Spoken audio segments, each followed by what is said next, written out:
네, 이제 3회 문제입니다.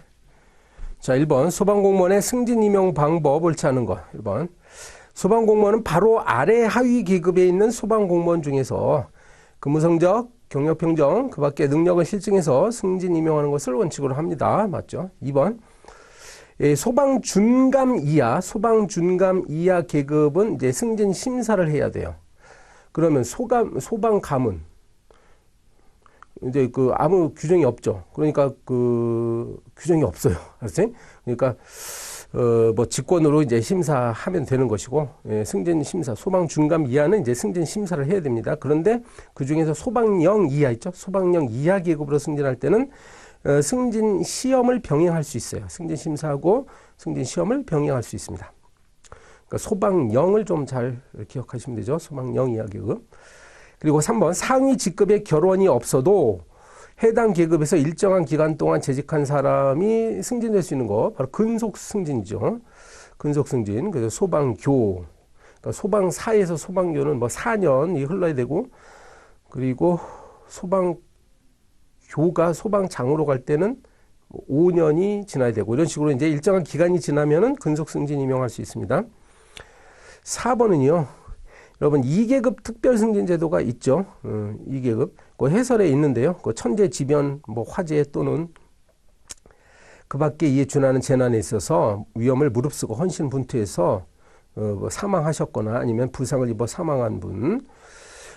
이런 분들 이제 2계급 특진 승진인데 이건 소방위 이하까지만 가능합니다. 네, 소방위 이하 기억하세요. 소방위. 자, 2번 문제. 소청심사위원회에 이제 소청제도가 있습니다. 뭐죠? 1번처럼 징계처분, 강임, 뭐 휴직 이렇게 본인의 의사에 관한 불리한 처분, 부작위에 관한 소송. 여러분 참고로 왜 부작위가 나왔어요? 부작위도 있는데. 그러니까 어떤 사람이 이제 승진 요건을 갖춰서 승진 임용이 되어야 함에도 불구하고 위법하게 승진이 안 됐다. 그러면 나를 왜 승진 안 시켜주냐? 승진 임용해달라. 이렇게 청구할 수 있습니다. 그래서 요거는 행정소송으로 만약에 가게 되면 소청심사위원회의 심사 결정을 거쳐야 돼요. 이거 필수적 절차입니다. 아시죠? 네, 소청심사 필수적 절차. 여러분, 네. 그래서 틀렸습니다. 2번 처분사유 설명서를 받으면 이제 그 처분이 있다는 걸 아는 거죠. 받은 날 알게 되니까 그날로부터 30일 이내에 소청심사위원회에 심사 청구할 수 있습니다. 30일입니다. 참고로 보통의 행정심판은 이제 90일인데요. 요거, 공무원 소청심사 사건은 이제 빨리 끝내야 되니까 30일로 해놨습니다. 그리고, 3번. 소청심사 청구는요, 60일 이내에 하면 돼요. 결정을. 60일 이내에 하면 되고, 그리고 30일 연장할 수 있습니다. 3번이 맞고. 4번. 소청심사위원회 취소 명령 또는 변경 명령 결정은 종전에 행한 징계처분 또는 징계부과금 부과처분의 효력을 정지시키지 아니한다. 이렇게 고쳐야 돼요. 이게 이제 좀 어려우실 텐데, 만약에 이제 정직 2개월을 받았어요. 어떤 사람이. 그래서 소청심사 청구했더니 변경 결정이 떨어졌습니다. 변경 명령. 요 명령이라고 돼 있죠? 요거 조심하세요. 명령이란 단어가 들어가야 됩니다. 이렇게. 또는 취소 명령. 여러분 이게 지금 어디서 한다고요? 소청심사위원회가 이렇게 결정을 한 거라고요. 명령을 내렸기 때문에 그냥 명령 내렸지 이 자체로 인해서 이 정직 2개월이 당장 효력이 소멸하거나 변경되거나 그러지 않죠. 요걸 받아서 징계권자가 요걸 이제 변경 1개월로 변경을 하라 그랬으면 정직 1개월로 이렇게 변경했을 때 요때 비로소 변경되는 거예요. 취소하라고 했으면 요때 취소를 하거나. 그러니까 요즘 전문 용어로 요게 이제 형성력이라고 하는데 행정심판에서 형성력이 발생하는 건 이때죠. 요거는 특히 이런 경우 이제 명령 내리는 거는 이제 이행 결정이라고 합니다. 이행 재결. 행정심판에서. 그래서 요 명령이기 때문에 요 자체로는 이게 정지가 되지 않습니다. 그냥 계속 가는 거예요. 정직 2개월은 여전히 살아 있습니다. 요때 비로소 없어지는 거예요. 알겠죠? 그걸 말합니다. 네, 3번. 어느 계급의 근무성적 평정대사가 40명이고 가에 해당하는 자가 없다. 요거 일단 분포 비율이 2, 4, 3, 1이 있잖아요. 네. 2대 2대 4대 3대 1이 있는데 만약에 가에 해당하는 사람이 없으면 그 비율 있죠. 가에 해당하는 10%를 양에다가 갖다 붙입니다. 그 양의 30%하고 가의 10% 합치면 40%죠. 네, 그렇게 계산하라는 거예요. 그래서 이 그 40명의 40%는 16명이죠. 그래서 3번이 정답. 4번 시간 선택대 전환 소방 공무원 이제 짧게 근무하시는 분들 이분들도 나중에 이제 승진을 할 텐데 승진 소요 최저 근무 연수 그러니까 실제로 다른 공무원들에 비해서 근무 시간이 좀 짧긴 짧죠. 그러면 그 승진 소요 근무 연수를 어떻게 계산할 것인가가 필요하죠. 네, 규정이 어떻게 되어 있냐 하면 해당 계급에서 시간 선택제 전환 소방 공무원으로 근무한 기간이 만약에 1년 이하다. 1년 이하에 해당하는 기간은 어떻게 한다? 전부 계산한다 이거야. 네. 그러니까 이분들이 이제 그 승진 소요 최저 연수 이렇게 근무했는데 요게 이제 그 시간 선택제로 요거 1년 근무했고 그 다음에 2년 차까지 이렇게 계속 시간 선택제로 계속 근무를 했다고 치고 그러면 요 부분 있죠? 예. 요 부분은 아무튼 전부 계산해 준다 이거야. 혜택을 주는 거네요. 예. 실제로는 하루 8시간 근무 안 했지만 이때도 그 기간은 그냥 계산해 준다. 그리고 요거 1년이 넘은 기간 있죠. 요거는 근무 시간에 비례해서. 그러니까 만약에 요 기간 동안에 하루에 4시간을 근무했어. 4시간. 그럼 이제 절반밖에 근무 안 한 거니까 요 기간 동안에는 요걸 1년의 절반만, 6개월만 근무한 것으로 보겠다. 이거죠. 승진 소요 최저 연수 계산할 때. 그래서 1번은 틀렸고 2번이 맞습니다. 3번. 이 어린 아이들 자녀를 양육하기 위해서 이제 휴직을 하시다 보면 시간 선택제 전환 공무원, 그러니까 휴직을 할 수 있죠. 휴직을 할 수 있는데 휴직하는 대신 그래도 하루에 몇 시간이라도 일을 하겠다. 그래가지고 이제 시간 선택제로 됐어. 또는 이제 4번 같은 경우는 이제 임신이나 출산했을 때도 역시 휴직 들어갈 수는 있는데 휴직은 안 하고 대신 시간 선택제로 했어요. 이럴 때는 그 둘째 자녀부터 그 각각 3년의 범위 내에서 그 기간 전부를 계산해 주도록 되어 있습니다. 둘째 자녀부터 각각 3년의 범위 내에서 기간 전부를 근무한 것을 봐가지고 승진 소요 최저 연수를 계산해 줍니다. 그러면 3번과 4번 다 틀렸죠. 네. 그리고 자 5번 경력평정. 경력평정은 그 소방정 이하 공무원들 중에 승진 소요 최저 연수를 경과한 분들만 경력평정 들어갑니다. 그러면 틀렸어요. 모든 공무원은 아닙니다. 소방정 이하 중에서도 승진 소요 최저 근무 연수를 채우신 분들 그분들만 경력평정해 줍니다. 그 5번에 2번. 아까 2회 모의고사 때 정리해드렸죠. 그 경력평정 평정점은요. 이게 좀 바뀌었죠. 예. 그러니까 소방정이 오히려 많아요. 소방정이 30점이고 소방정 이하는 소방정 이외는 어때요? 25점. 이렇게 숫자가 바뀌었습니다. 소방정이 30점이에요. 경력평정 대상기간 계산할 때 15일 이상은 1개월로 하고요. 15일 미만 부분은 그냥 버립니다. 버려요. 비례하여 산정한다. 틀렸습니다. 4번. 징계처분 집행이 끝난 날부터 일정 기간에 따른 이제 승진 임용 제한 기간이 있는데 소방 공무원으로 신규 임용될 사람이 받는 교육훈련 기간은 네. 그래서 경력평정 대상 기간에 포함합니다. 그렇게 해놨어요. 예. 승진 임용 제한 기간 하고요. 승진 임용 제한 기간 하고 왜 이렇게 해놨어요? 일단 일은 한 거잖아요. 그죠? 예, 징계처분 집행 끝났어도 일은 계속 했으니까 이 경우는 이제 경력평정 대상 기간에 포함시킵니다. 예, 신규 임용자의 그 교육훈련 기간도 경력평정에 포함시킨다는 거예요. 특별한 규정을 이렇게 뒀습니다. 자, 6번 교육훈련 기관장. 일단 이렇게 보셔야 되는데 소방청장이 그 기본 정책을 만듭니다. 교육훈련에 관한 기본 정책, 기본 지침을 만드는데 그걸 이제 매년 11월 30일까지 만들어가지고 11월 30일. 그래서 이걸 시도지사하고 교육훈련기관장에게 통보를 해줘요. 11월 30일까지. 그러면 이걸 받아가지고 시도지사나 교육훈련기관장은 이제 12월 31일까지. 12월 31일까지. 그러니까 한 달 정도 시간을 두고 12월 31일까지 소방청장에게 보고해야 되겠죠. 그래서 1번이 답입니다. 1번. 7번 문제. 전술훈련평가. 전술훈련이라는 것은 뭐 1번처럼 화재 진압, 구조, 구급 등 이런 것들은 이제 팀별, 개인별 전술 이런 것들을 평가하는 것이고 2번. 이 119 안전센터나 구조대, 항공대 등 전술훈련 평가를 실시할 때 그 부서장 있죠. 부서장에 대한 전술훈련 평가는 소속 직원의 평가 결과를 반영할 수 있도록 됐습니다.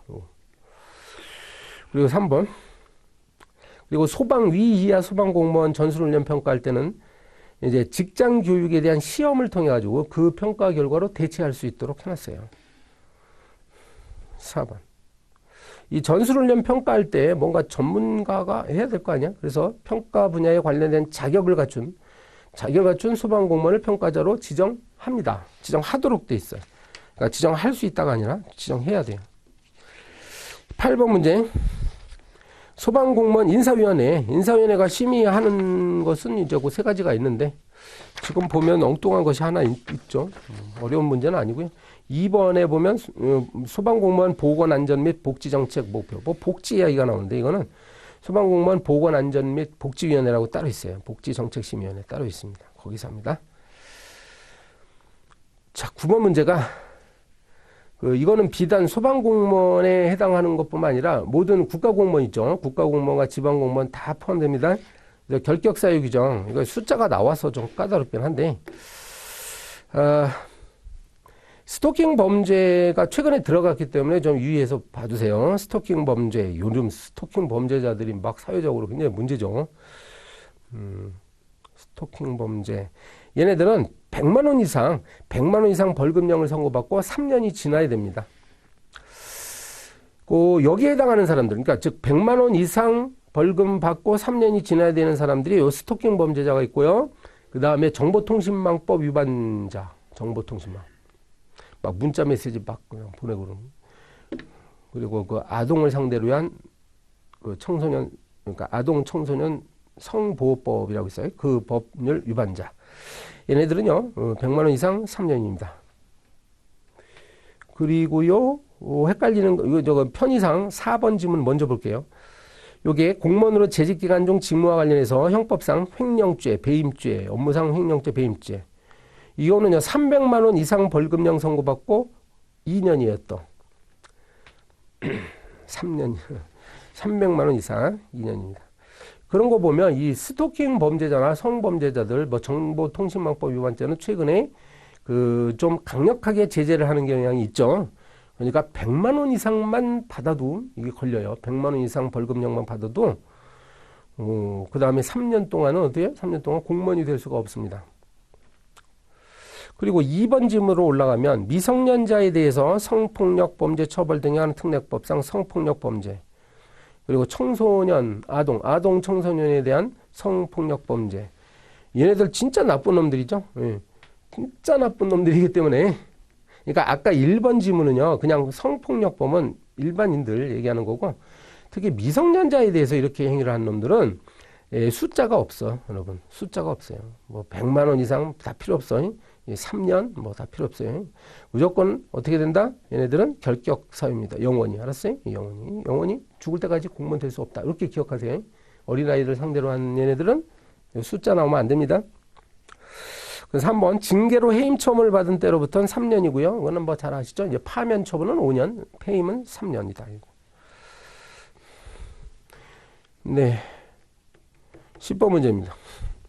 소방공무원 고충심사위원회. 근데 고충처를 맡은 거니까 이게 징계받고 나서 소청심사위원회하고 좀 잘 구별하세요. 1번 위원장은요. 설치기관 소속 공무원 중에서 인사 또는 감사 업무를 담당하는 과장급이면 돼요. 고충심사위원회는 과장 또는 이에 상당한 직위를 가진 사람이 됩니다. 2번 위원장 1명을 포함한 7명 이상 15명 이내 소방공무원과 공무원위원과 민간위원으로 구성합니다. 근데 민간위원 수는요, 일단 민간 위원수는 위원장을 제외한 위원수의 2분의 1로 돼 있어요. 그러니까 구성을 할 때는 2분의 1입니다. 근데 막상 이제 회의를 할 때는요. 보세요. 4번부터 볼게요. 그래서 회의를 할 때는 위원장이 회의마다 지정하는 5명 이상 7명 이내로, 그러니까 위촉이 된 사람은 7명에서 15명인데 실제로 회의를 하는 거는 사건이 발생할 때 회의를 하는 건 이제 5명에서 7명 이내에 그 성별을 고려해서 구성하고요. 민간위원은 3분의 1입니다. 요 민간위원이, 그러니까 고충위원들 처음 구성할 때는 민간위원이 2분의 1 이상 포함되어야 되는데 회의를 할 때는 3분의 1 이상만 있으면 됩니다. 구별하시고. 3번에 보면 소방공무원으로 20년 이상 근무하고 퇴직한 사람도 역시 민간위원으로 위촉될 수가 있습니다. 소방공무원으로만 돼 있어요. 그러니까 이게 계급은 상관없습니다. 그렇게 해도 되지 않겠어요? 이게 고충심사위원회는 어떤 법적인 효력이 있는 그런 뭐 무서운 위원회는 아니에요, 이거는. 자, 11번. 승진 대상자 명부 있죠? 예, 승진 대상자 명부의 총평정점이 같을 때, 이때는 어떻게 하냐면 일단 근무성적 평정점이 1등, 최우선순위고 근무성적 평정점. 예, 그 다음으로 해당 계급이죠. 그 다음에 해당 계급 바로 아래 계급. 그리고 소방공무원. 이거하고 구별하셔야 되는데 이건 승진 대상자 명부였고, 예, 채용 후보자. 이 채용 후보자는 그 시험 성적을 이제 기준으로 하는 건데 당연히 이 시험 성적이라는 건 이제 토탈 성적이죠. 근데 여기서 만약에 동점이 나오면 취업보호 대상자 그리고 필기시험 성적이죠. 필기시험 성적 그리고 연령이 높은 사람 이렇게 되어 있습니다. 요거하고 구별하셔야 됩니다. 그래서 이거는 이제 승진 대상자 명부. 그래서 이제 가장 후순위는 순서가 이제 그 2번이 정답이죠. 소방공무원으로 장기 근무한 사람. 자, 12번. 자, 승진 심사 들어갈 때 1번. 승진 임용 예정 인원수가 12명이면 승진 심사 대상은 몇 명으로 해야 되냐, 이거.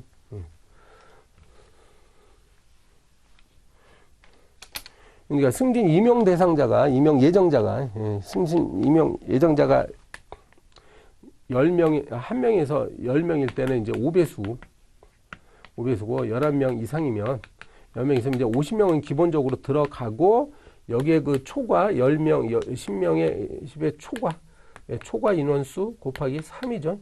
3.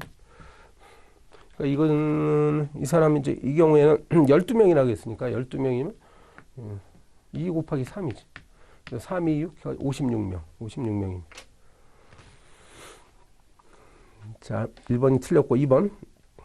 중앙승진심사위원회가 이거 소방청에 있죠. 예, 소방청에다가 이제 중앙승진심사위원회를 하는데 일단은 그 5명에서 7명 이하로 구성합니다.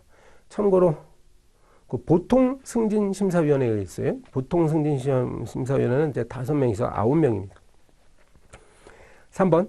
이 1단계, 2단계로 승진심사 들어갑니다. 그래서 사전심의 단계, 1단계에서는 이 객관평가와 위헌평가로 나누는데 객관평가는 승진 대상자 명부상의 총 점수로 하고요. 당연하죠. 그 다음에 위헌평가라는 건 이제 이 위헌평가는 이제 주관적인 평가인데 직무 수행 능력, 발전성, 국가관, 청렴도 이런 것들에 대해 부여합니다. 4번.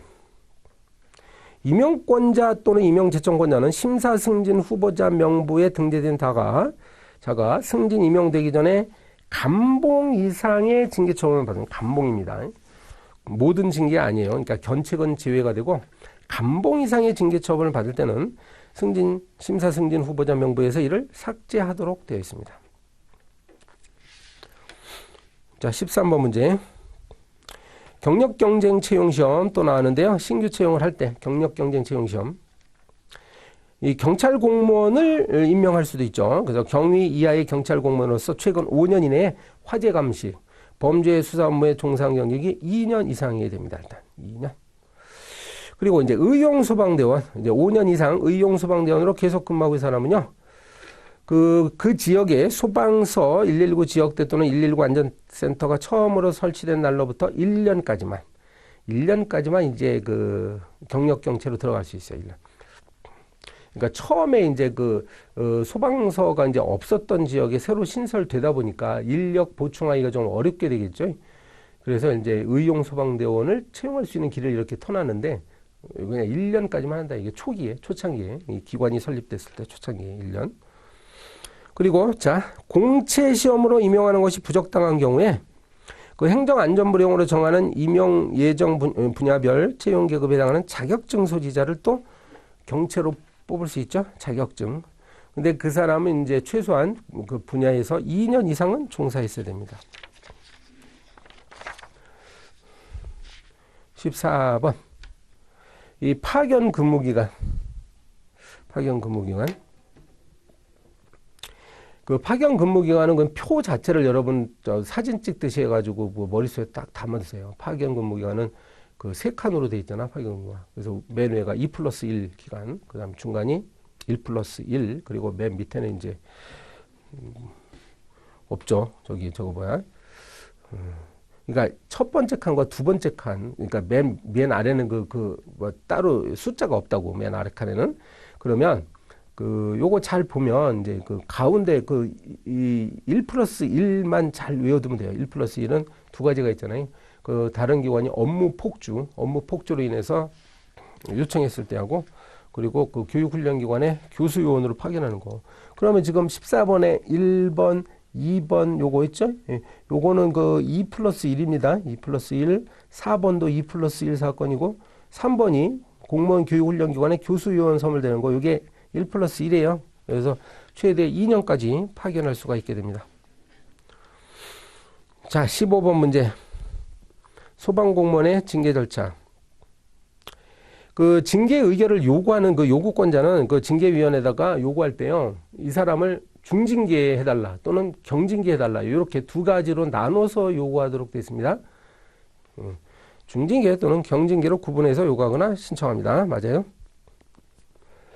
2번 징계위원회가 그 대상자의 출석을 요구할 때요, 미리 통지서 보냅니다.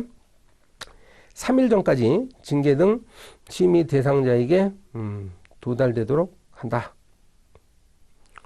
3번 징계위원회는 징계 등 심의 대상자가 국외, 체류 또는 형사사건으로 위한 구속, 여행, 그 밖의 사유로 징계 의결 또는 징계 부과금 부과 의결 요구서 접수일로부터 50일. 그러니까 50일이 지금 외국에 나가 있어가지고 50일 이내는 이 사람이 도저히 출석할 수 없어. 그러면 이제 서면으로 진술할 수 있도록 합니다. 서면으로 진술해가지고 징계 등 의결할 수 있습니다. 50일 정도는 기다려주지 않은 그런 의미예요. 50일.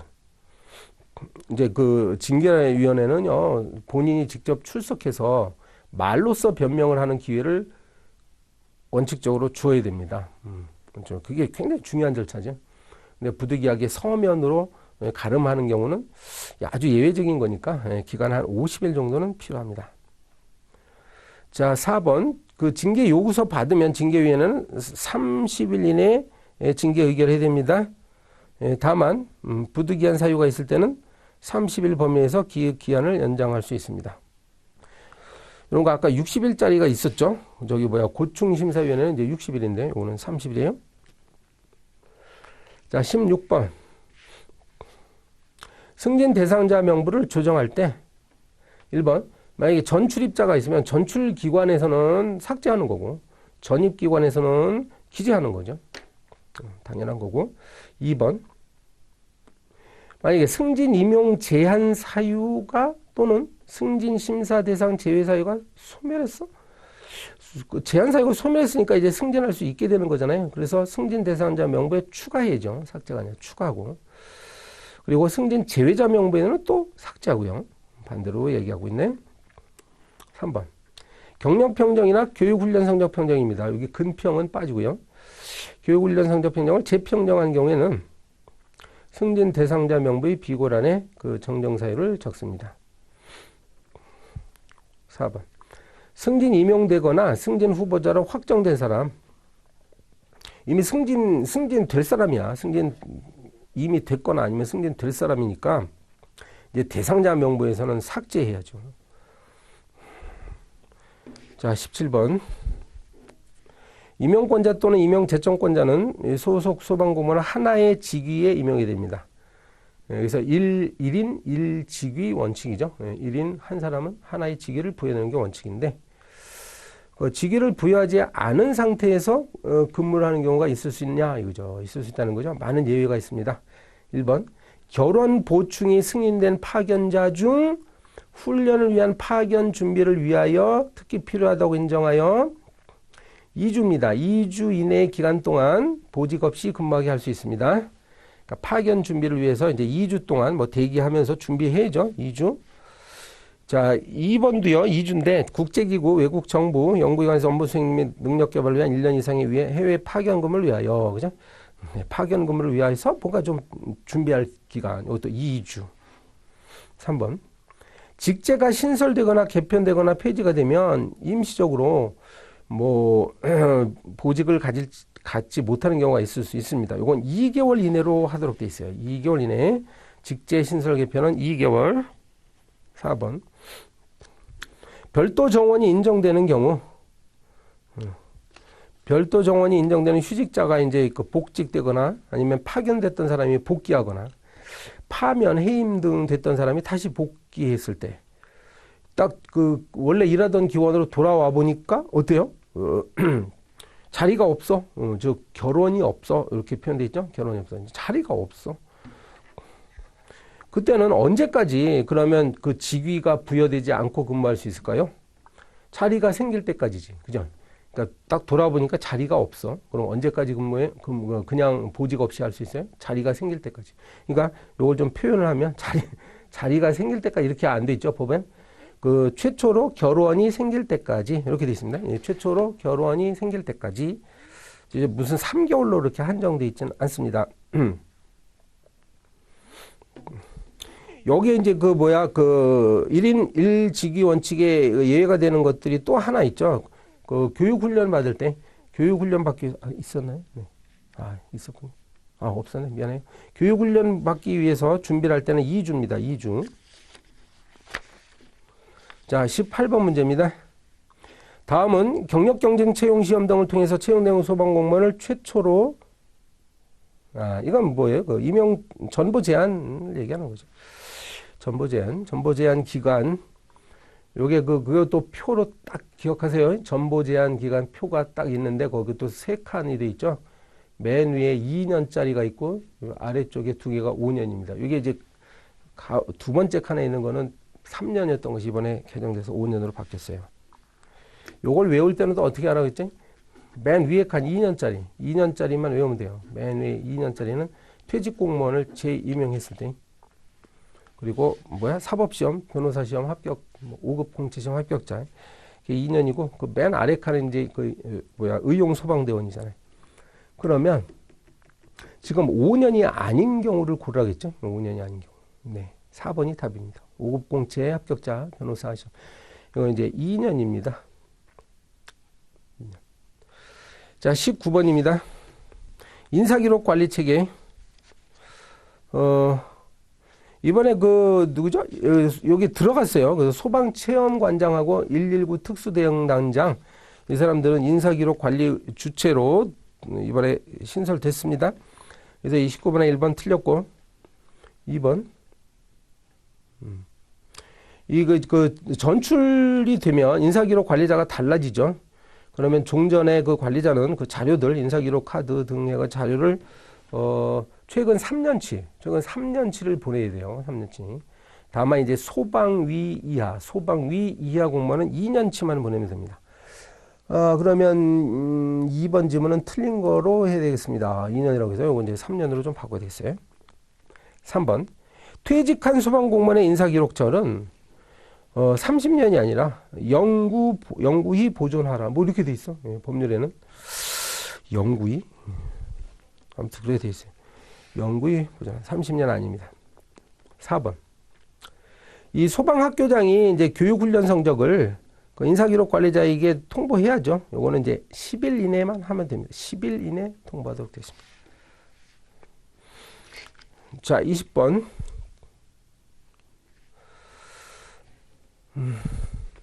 소방청장이 그 인사교류 계획을 수립할 수 있는데 세 가지가 있죠. 그 중에 계급이 나오는 게 두 개가 있는데, 시도 간의 인력의 균형 있는 배치, 소방행정의 균형 있는 발전을 위해 했을 때는 소방령 이상 교류할 수 있고요.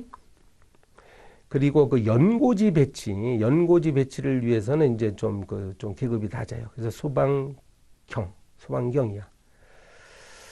그러니까 시도 간의 인력의 균형 있는 배치를 목적으로 할 때는 소방령 이상, 그리고 소방경 이하는 연고지 배치를 고려할 때 할 수 있습니다.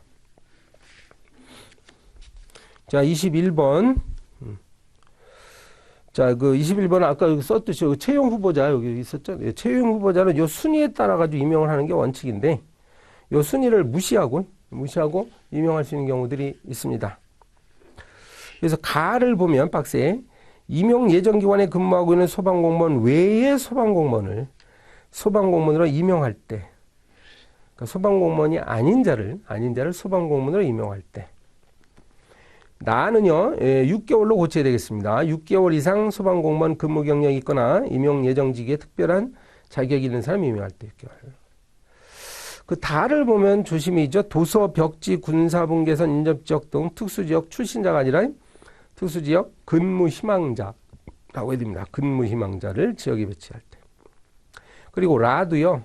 피자가 빠졌어요. 피부양 가족이 거주하고 있는 지역에 근무할 자를 임명할 때. 그리고 이제 15 임용 예정자가 훈련을 받다가 사망했습니다. 직무 수행 관련해서 실무 수습 중 사망했습니다. 특진시킬 수 있는데 사망 전날로 이제 임명된다고 했잖아요. 그때 어떻게 한다고요? 이제 관계없이 임명 순서에 관계없이 임명할 수 있습니다. 자, 22번. 소방공무원 채용시험이나 소방간부보생 선발시험에서 시험을 정지 또는 무효로 하고요. 그 다음에 5년간 응시자격 정지하는 사유. 여러분 5년간 시험 응시자격 정지하는 게 이게 더 센 제재죠. 이제 요게 있고, 그리고 그냥 그 시험만 무효로 하는 경우가 있죠. 그래서 이제 첫 번째 종료 후에, 저도 지난주에 일주일 전인가 제가 직접 응시를 한 시험이 있었는데, 종료하는 종이 땡 울려도 이게 희한하게 한 반에 한 20명 있으면 희한하게 한두 명은 꼭 작성하고 있어요. 알았지? 예, 그런 사람. 근데 그게 큰 잘못 아니에요, 사실. 솔직히. 이게 시간 관리 잘 안 될 수도 있죠. 하다 보면 맨 끝에 한 글자, 이 한 글자를 써야 되는데 이거 못 쓰면 사람이 말이야 쓰게 되지. 그거 땡 치면 바로 이게 볼펜을 놓게 되나? 그래서 그거는 그냥 그 시험만 무효로 한다 이거죠. 그 시험만 무효로 하는 거예요. 그리고요, 시험 시작 전에 시험 문제 열람하는 행위. 이거 옛날에 무슨 판례도 있는데, 사람이 일부러 부정행위를 하려는 게 아니잖아요. 이렇게 하다 보면 시작종 치기 전에 시험지가 놓여 있잖아. 선생님들, 내가 또 인쇄 상태 보려고 이렇게 보다 보면 볼 수도 있는 거야. 보면 안 되는데, 아무튼 이거 그렇게 지나치게 나쁜 행위는 아니지. 이거 좋지 않은 행위이긴 한데, 근데 이거는 그냥 그 시험만 무효로 한다 이거죠. 5년 동안 정지시키면 너무 타격이 크잖아요.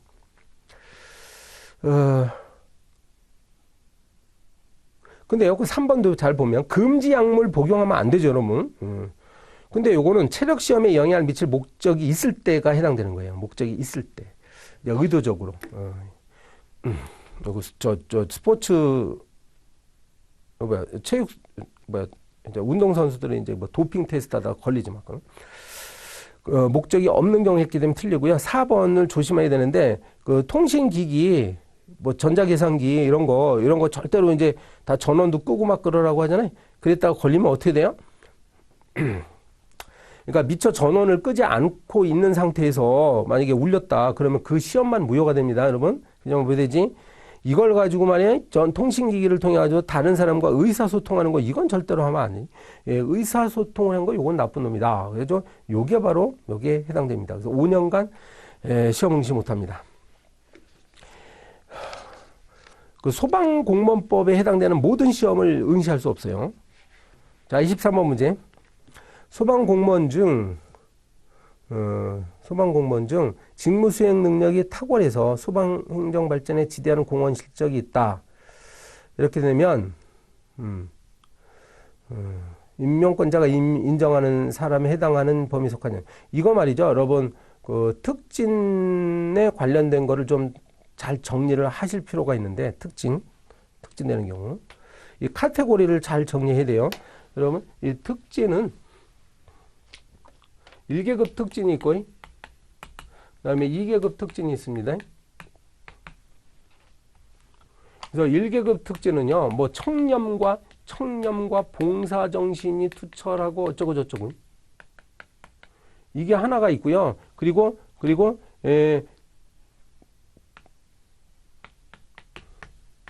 직무수행 능력이 또 우수하고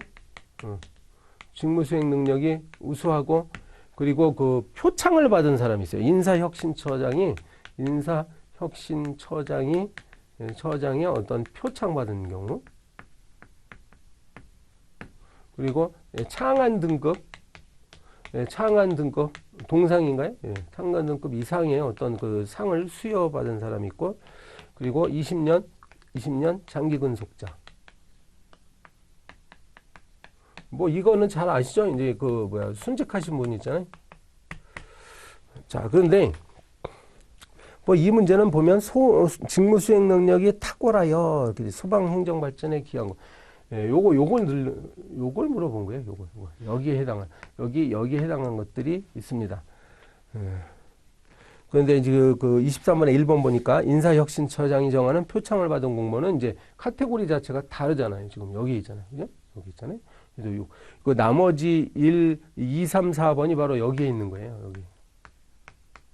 그렇죠? 뭐 교재를 통해서 다시 확인하시길 바라겠습니다. 24번. 그 대우 공무원 수당도 이제 감액될 수 있습니다. 원래. 그런데요. 그러니까 그 징계를 받더라도 직외제 기간이나 징계를 받더라도 일단 대우 공무원 수당은 감액되지 않는 걸 원칙으로 해요. 그러나 이제 그 징계 종류 이런 것에 대해서 감액됩니다. 원래는 준다 이거예요. 수당은 주는데 감액된다고. 얼마를 감액하냐 이거죠. 정직 기간은 아예 안 줘버립니다. 정직 기간은 100%. 강등도 안 줍니다. 정직하고 강등만큼은 안 줘요. 근데 이제 감봉 처분을 받게 되면 그 3분의 1 감경합니다. 알아두세요. 원래 감봉이라는 징계 처분 자체도 원래 봉급액의 3분의 1을 감액하죠. 3분의 1. 대우 공무원 수당도 마찬가지예요. 3분의 1을 감액합니다. 자, 25번.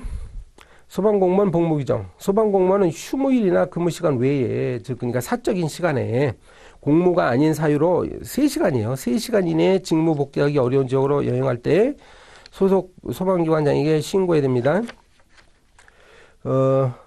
다만 그 2번도 계속 연결해서 보면 비상근무 시는 또 이제 신고가 아니라 허가로 돼 있죠. 예. 비상근무 시에는 이제 3시간 이내에 복귀하기 어려운 지역으로 여행할 때는 허가입니다. 신고 아닙니다. 조심하시고. 3번에 요거 국외 지역으로 여행할 때, 그러니까 사적인 시간에도요, 자유로운 시간에도 국외 해외 여행할 때만큼은 또 신고하도록 또 되어 있습니다. 2일 전까지 신고합니다. 4번은 비상근무 발령권자는 이제 소방서장일 수도 있고 소방본부장일 수도 있는데 비상근무 발령했다가 비상 상황이 종료되면 비상근무 해제해야 되고 상급기관에다가 그 해제된 사실을 또 보고해야 되겠죠. 그래서 근데 시간이 6시간 이내입니다. 네. 6시간 이내에 보고하면 되겠습니다. 네. 3회 해설을 마치겠습니다. 안녕하세요. 네, 이번 시간 세 번째 시간이죠. 챕터 3 소방법령2 동용모의고사 3회차입니다. 3회. 자, 뭐 다른 설명 안 드리고 바로 시작하겠습니다. 그래서 자, 일단 3회. 나라 걱정은 나중 일이죠. 하고 싶은 얘기는 많은데 일단 자, 1번. 자, 기본법상 소방력의 동원에 관한 내용이다. 자, 빈칸에 들어갈 사람으로 옳은 거. 그러니까 소방력 동원이라 그랬으니까요. 이미 제목에서 소방력 동원이라는 말이 딱 나오는 순간, 일단 이제 맨 앞에, 누가 들어가요? 청장은이라고 들어가죠. 시도지사에게 요청하여 동원된 소방력을 화재 등등등 파견해 주셔서 요청하거나 등등. 자, 해서 답은 청장. 이거 뭐 굳이 필기를 할 필요가 없을 것 같고. 자, 바로 다음 문제로 넘어가겠습니다. 자, 2번. 자, 바르게 설명한 거 모두 고르시래요. 자, 첫 번째, 소방기관이 소방 업무를 수행하는 데 필요한 인력과 장비 그랬습니다. 인력 장비. 그러니까 소방력이죠. 소방력 등에 관한 기준은 행안부령으로 정한다. 그래서, 자, 소방력에 관한 뭐 시행규칙 뭐 이런 게 있겠죠. 그래서 규칙. 그 다음에, 그러니까 기억은 맞은 거고요. 그 다음에, 니은.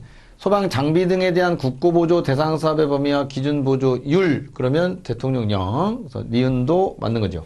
일단 이제 기억이 안 들어가 있는 거는 얘가 땡이고, 자, 니은이 맞았으니까, 요렇게가 답이 되겠네요. 어차피 두 개만 고르시는 거니까. 아니면 이제 하나 고르면 4번이 답이 되는 건데, 이제 일단 기억, 니은 다 맞았고. 3번, 그러니까 디귿은 왜 틀렸느냐라고 하면, 그죠. 소방 장비의 분류 표준화, 이런 것들은 행안부령이 아니라 따로, 법률에서 정한다. 근데 이 따로 법률을 뭐 구체적으로 보면은 소방장비관리법 이렇게 돼 있는 건데 뭐 굳이 뭐 그렇게까지 할 필요는 없고 우리는 이제 따로 법률 이렇게만 외우시면 되니까요. 답은 2번. 그러니까 기억과 니은만 맞은 거고. 자, 3번. 여기도 소방안전교육사 시험 응시 자격 시험 할 수 있는 사람으로 바르게 고른 걸 찾아라. 자, 우리가 소방안전교육사의 응시 자격은 누가 가능하냐? 우리 소방 공무원으로서는 기본적으로 몇 년 이상입니까? 3년 이상이죠. 그래서 3년 이상인데, 5년 근무한 경력이 있다 그랬으니까, 기억, 시험 볼 수 있죠. 일단 기억이 없는 이제 3번과 4번은 이제 탈락이 되겠죠. 자, 그 다음에 이제 니은. 자, 우리 안전관리 분야에, 자, 우리 기사 자격을 취득하게 되면은 이제 기준이 몇 년 이상이에요? 1년 이상이죠. 기사는. 근데 여기 2년 종사했다 그랬으니까, 니은도 시험 볼 수 있죠. 그러니까 니은이 시험 볼 수 있으니까, 이 니은이 안 들어있으니까 이제 이게 틀렸네요. 1번이 답이네요. 이렇게 바로 찾아가시면 되고요. 자, 그러면 이제 간호사도 기준 연수가 1년 이상이죠. 근데 여기 2년 종사했다 했으니까 당연히 이 간호사도 시험 볼 수가 있겠죠. 자, 근데 2급 같은 경우는 이제 2급 아니면 산업기사 또는 이런 분들은 이제 기준이 몇 년? 3년 이상이죠. 근데 여기는 1년 종사했다 했으니까 아직 2년이 부족합니다. 그래서 리을은 이제 시험 볼 수 없는 사람이고, 자, 의용소방대 같은 경우는 이제 기준 근무가 의용소방대원으로 몇 년 이상이에요? 5년 이상이죠? 근데 여기 3년밖에 근무 안 했으니까, 이 의용소방대원도 2년 정도가 좀 시간이 부족합니다. 그래서, 시험 볼 수가 없죠. 따라서 답은 이제 기억 니은 드릴게요. 이미 이제 앞에서 답은 나왔는데, 나머지 우리가 이제 확인을 좀 하기 위한 차원에서 이렇게 간 거고, 보통 이제 그 수업 때도 얘기했지만, 기본반대 기사나, 또는 1급, 이런 표현들이 나오면, 여기는 이제 보통 그 1년 이상, 기준 시간이 1년 이상이죠. 그 다음에 이제 산업기사라든가, 산업기사, 아니면 2급과 관련된, 또는 2급 대상물의 소방안전관리자로 경력 몇 년이냐. 어쨌든 이제 산업기사나 2급, 이런 말이 나오면 기준 근무 연수는 이제 3년 이상이죠. 그 다음에 이제 기술사나 관리사, 또는 위험물 기능장, 또는 뭐 초중등 교육법에 따른 교원, 유아교육법에 따른 이제 교원, 또는 이제 영유아 보육법에 따른 이제 어린이집 원장이라든가, 또는 이제 보육교사.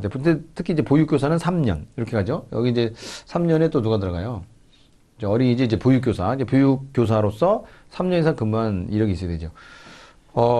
그렇게 해서 보통 이제 경력이 없어지는 사람 1년, 3년. 소방 공무원도 여기 들어가죠. 3년 이상. 그 다음에 꼭 3년이 아니더라도 중앙이나 지방소방학교에서 소방안전교육사 관련 전문 교육과정을 2주 이상 이수한 이런 이제 소방 공무원도 가능한 거고요. 그 다음에 이제 의용소방대원은 이제 5년이었고, 그 다음에 이제 소방 안전 관련 교과목으로 뭐 학점은행제라든가 또는 뭐 사이버대학 뭐 이런 데서 6학점 이상 이수했다 이렇게 되면 이제 가능하죠. 그래서 자, 자격에 대한 것도 많이 있으니까 잘 정리를 좀 해주시고, 자, 4번은 관계인의 소방활동으로 옳지 않은 것은, 소방대가 현장에 도착할 때까지 경보를 울리고 필요한 조치를 해야 되죠. 자, 소방대가 현장에 도착할 때까지 대피를 유도하는 등의 방법으로 사람을 구출하는 조치 등 필요한 조치를 해야 되고요. 소방대가 현장에 도착할 때까지 불을 끄거나 필요한 조치를 하는 건 맞는데, 우리 4번에 보시면 소방대가 현장에 도착할 때까지 주변 차량을 치우는 등 필요한 조치를 해야 된다. 물론 상식적으로 우리 관계인이 이런 거를 할 수도 있겠지만 법적으로는 주변 차량 치우고 계세요 이런 말은 없죠. 차라리 그걸 할 거면 뭐라 해야 돼요? 불을 끄거나 불이 번지지 아니하도록 하는 조치 이런 것들을 행해야지 이런 주변 차량을 정리하거나 뭐 빨리 빼세요, 차 빼세요 이런 내용 하고 있으면 안 된다는 거. 그래서 답은 4번이죠.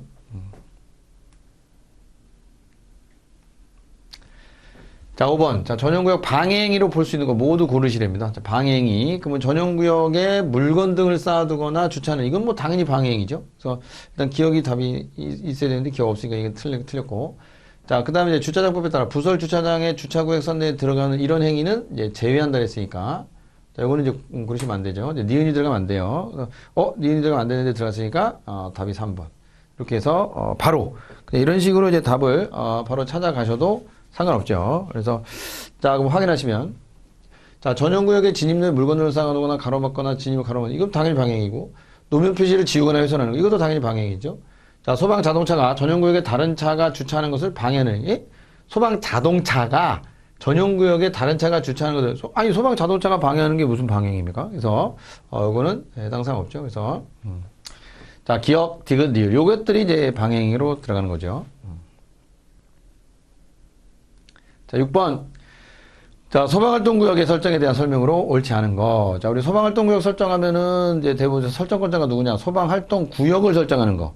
소방대장이죠. 그래서 여기는 본부장 서장이 들어가면 안 되죠. 그래서 소방대장은 이렇게 가야 되죠. 그래서 1번이 바로 1번이 이제 바로 이제 답이 되겠네요. 그래서 옳지 않은 거. 나머지 그 현장에 그 소방활동구역이 설정이 되면 그 구역에 들락날락 출입할 수 있는 사람들은 뭐 의사, 간호사 그밖에 구급 업무에 종사하는 사람 당연히 출입할 수는 있는데 여기서 틀린 거는 이제 이 설정권자가 잘못됐다. 이것 때문에 그런 거고요.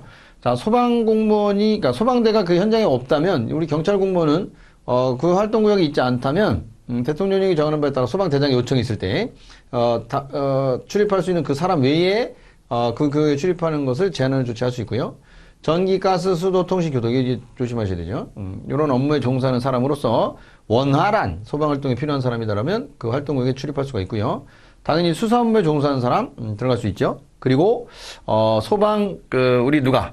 대장이, 그죠? 소방대장이 소방활동구역을 설정하는 거니까, 소방대장이, 그 활동구역에 출입을, 허락한 사람이면 들어갈 수 있습니다. 그래서, 답은 1번이고요. 자, 7번은, 안전교육사, 결격사유 중, 적합하지 않은 거. 자, 피성년 의견인 결격사유 들어가죠. 자, 금고 이상의 실형을 선고받고 그 집행이 끝나거나 집행이 면제된 날로부터 2년이 지나지 아니한 사람은 결격사유죠.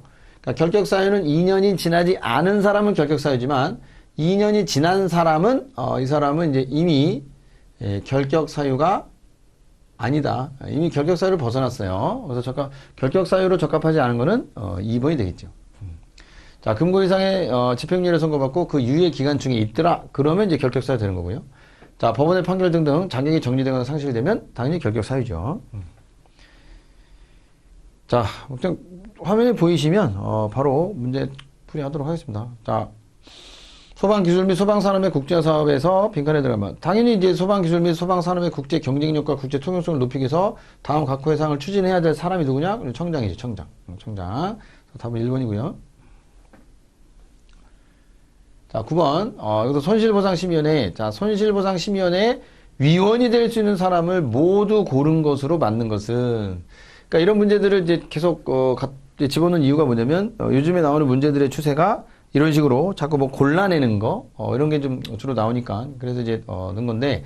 자, 일단 소속 소방공무원 위원이 될 수 있죠. 자, 그 다음에 판사, 검사, 변호사로 기준 근무는 몇 년? 기준은 5년 이상이죠. 근데 6년 근무에 따랐으니까 당연히 이 사람도 위원이 될 수 있죠. 그러니까 기억, 니은 다 될 수 있네요. 자, 일단 기억이 된다 그랬으니까 기억이 없는 2번과 4번 일단 탈락이 되는 거고요. 자, 기억이 있으니까 이제 일단 1, 3번 내비뒀고 자, 니은번도 맞으니까 두 개 다 있네요. 그럼 이제 결과적으로는 디귿이 결정할 거냐, 리을이 결정할 거냐인데 자, 고등교육법에 따라 학교에서 응급구조학을 가르치는 부교수로 여기도 기준 연수는 몇 년입니까? 그죠? 부교수로 5년 이상이죠. 그래서 여기는 5년인데 학과가 잘못됐네요. 여기는 응급구조학과가 아니라 5년은 맞아요. 5년 이상은 맞는데 응급구조학과가 아니라 이거는 이제 법학이나 또는 행정학이죠, 행정학. 법학이나 행정학에서 이렇게 가는 거지, 응급구조학은 아니죠. 그래서 일단 이제 디귿은, 틀렸네요. 그래서 디귿이 틀렸으니까 이제 답이 3번이 되겠네, 이렇게. 자, 그럼 4번. 손해사정사면 그냥, 위원이 될 수 있죠. 근데 손해사정사는 기준 연수가 이제 근무 연수가 없으니까. 근데 손해사정사로 3년간 근무했다라고 하는 거는 그죠. 그만큼 경험이나 학식 이런 게 좀 풍부할 거니까. 그래서, 맞는 거죠. 그래서 일단은 이제 리을이 맞았고. 자, 미음은 왜 틀렸냐면, 경제 분야가 아니라 의학이죠, 의학. 소방이나 이제 의학 분야로. 왜 의학이 들어가요? 그죠? 이건 손실보상이니까.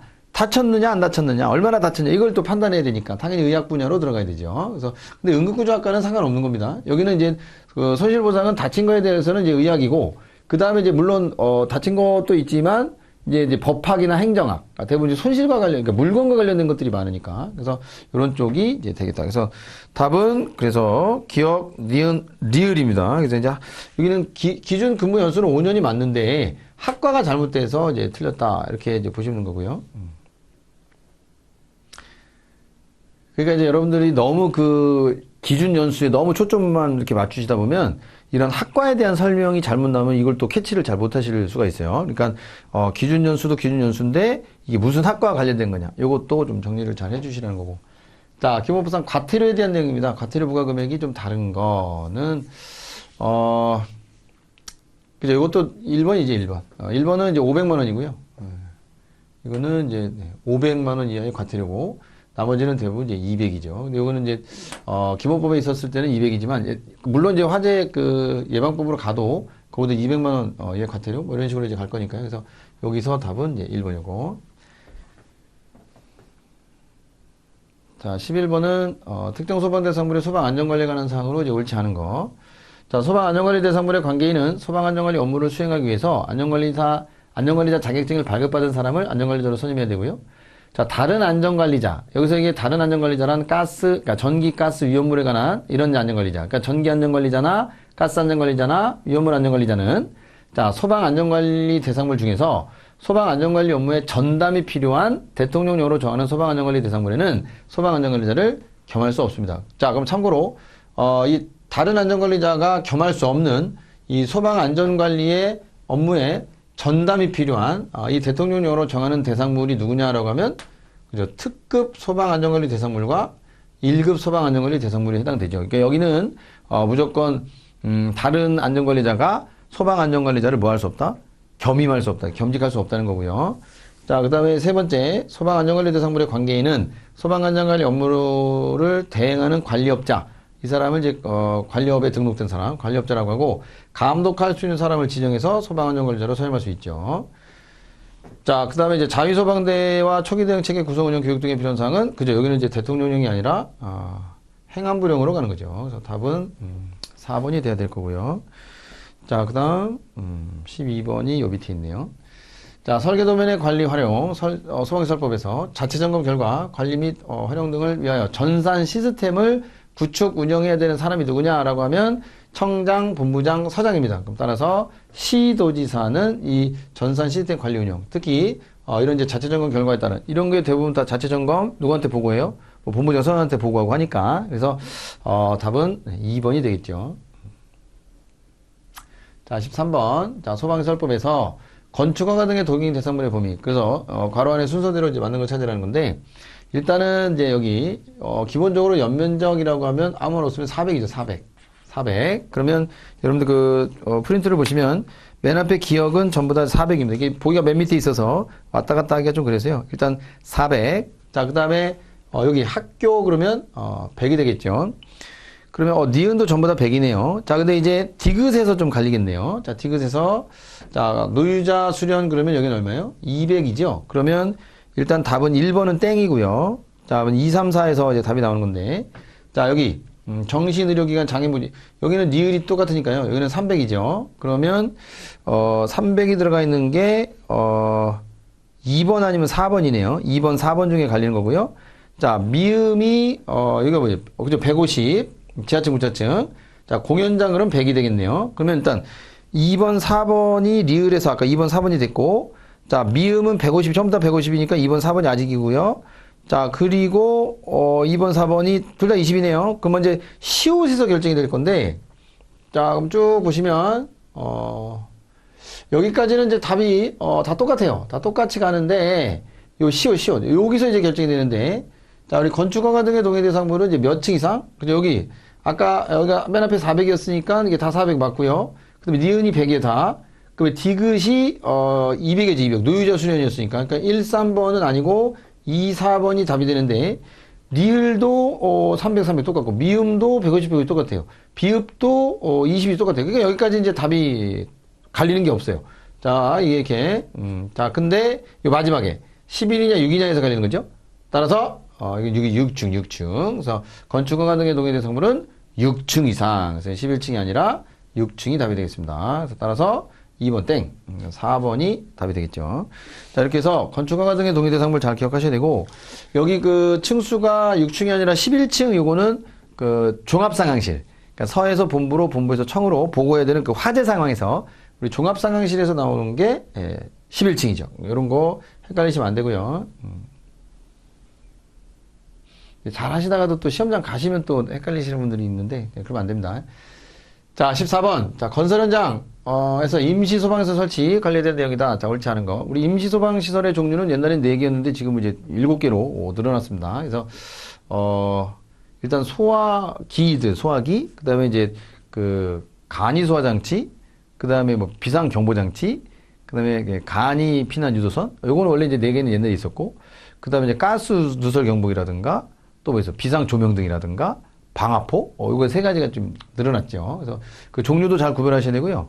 그 다음에 그 해당하는 임시소방시설을 설치해야 되는 공사의 종류와 규모, 이런 것도 정리를 해야 되고, 그 다음에 그 임시소방시설을 설치한 것으로 보는 이제 정식 소방시설들이 있었죠. 그래서 그 별표와 관련된 거니까.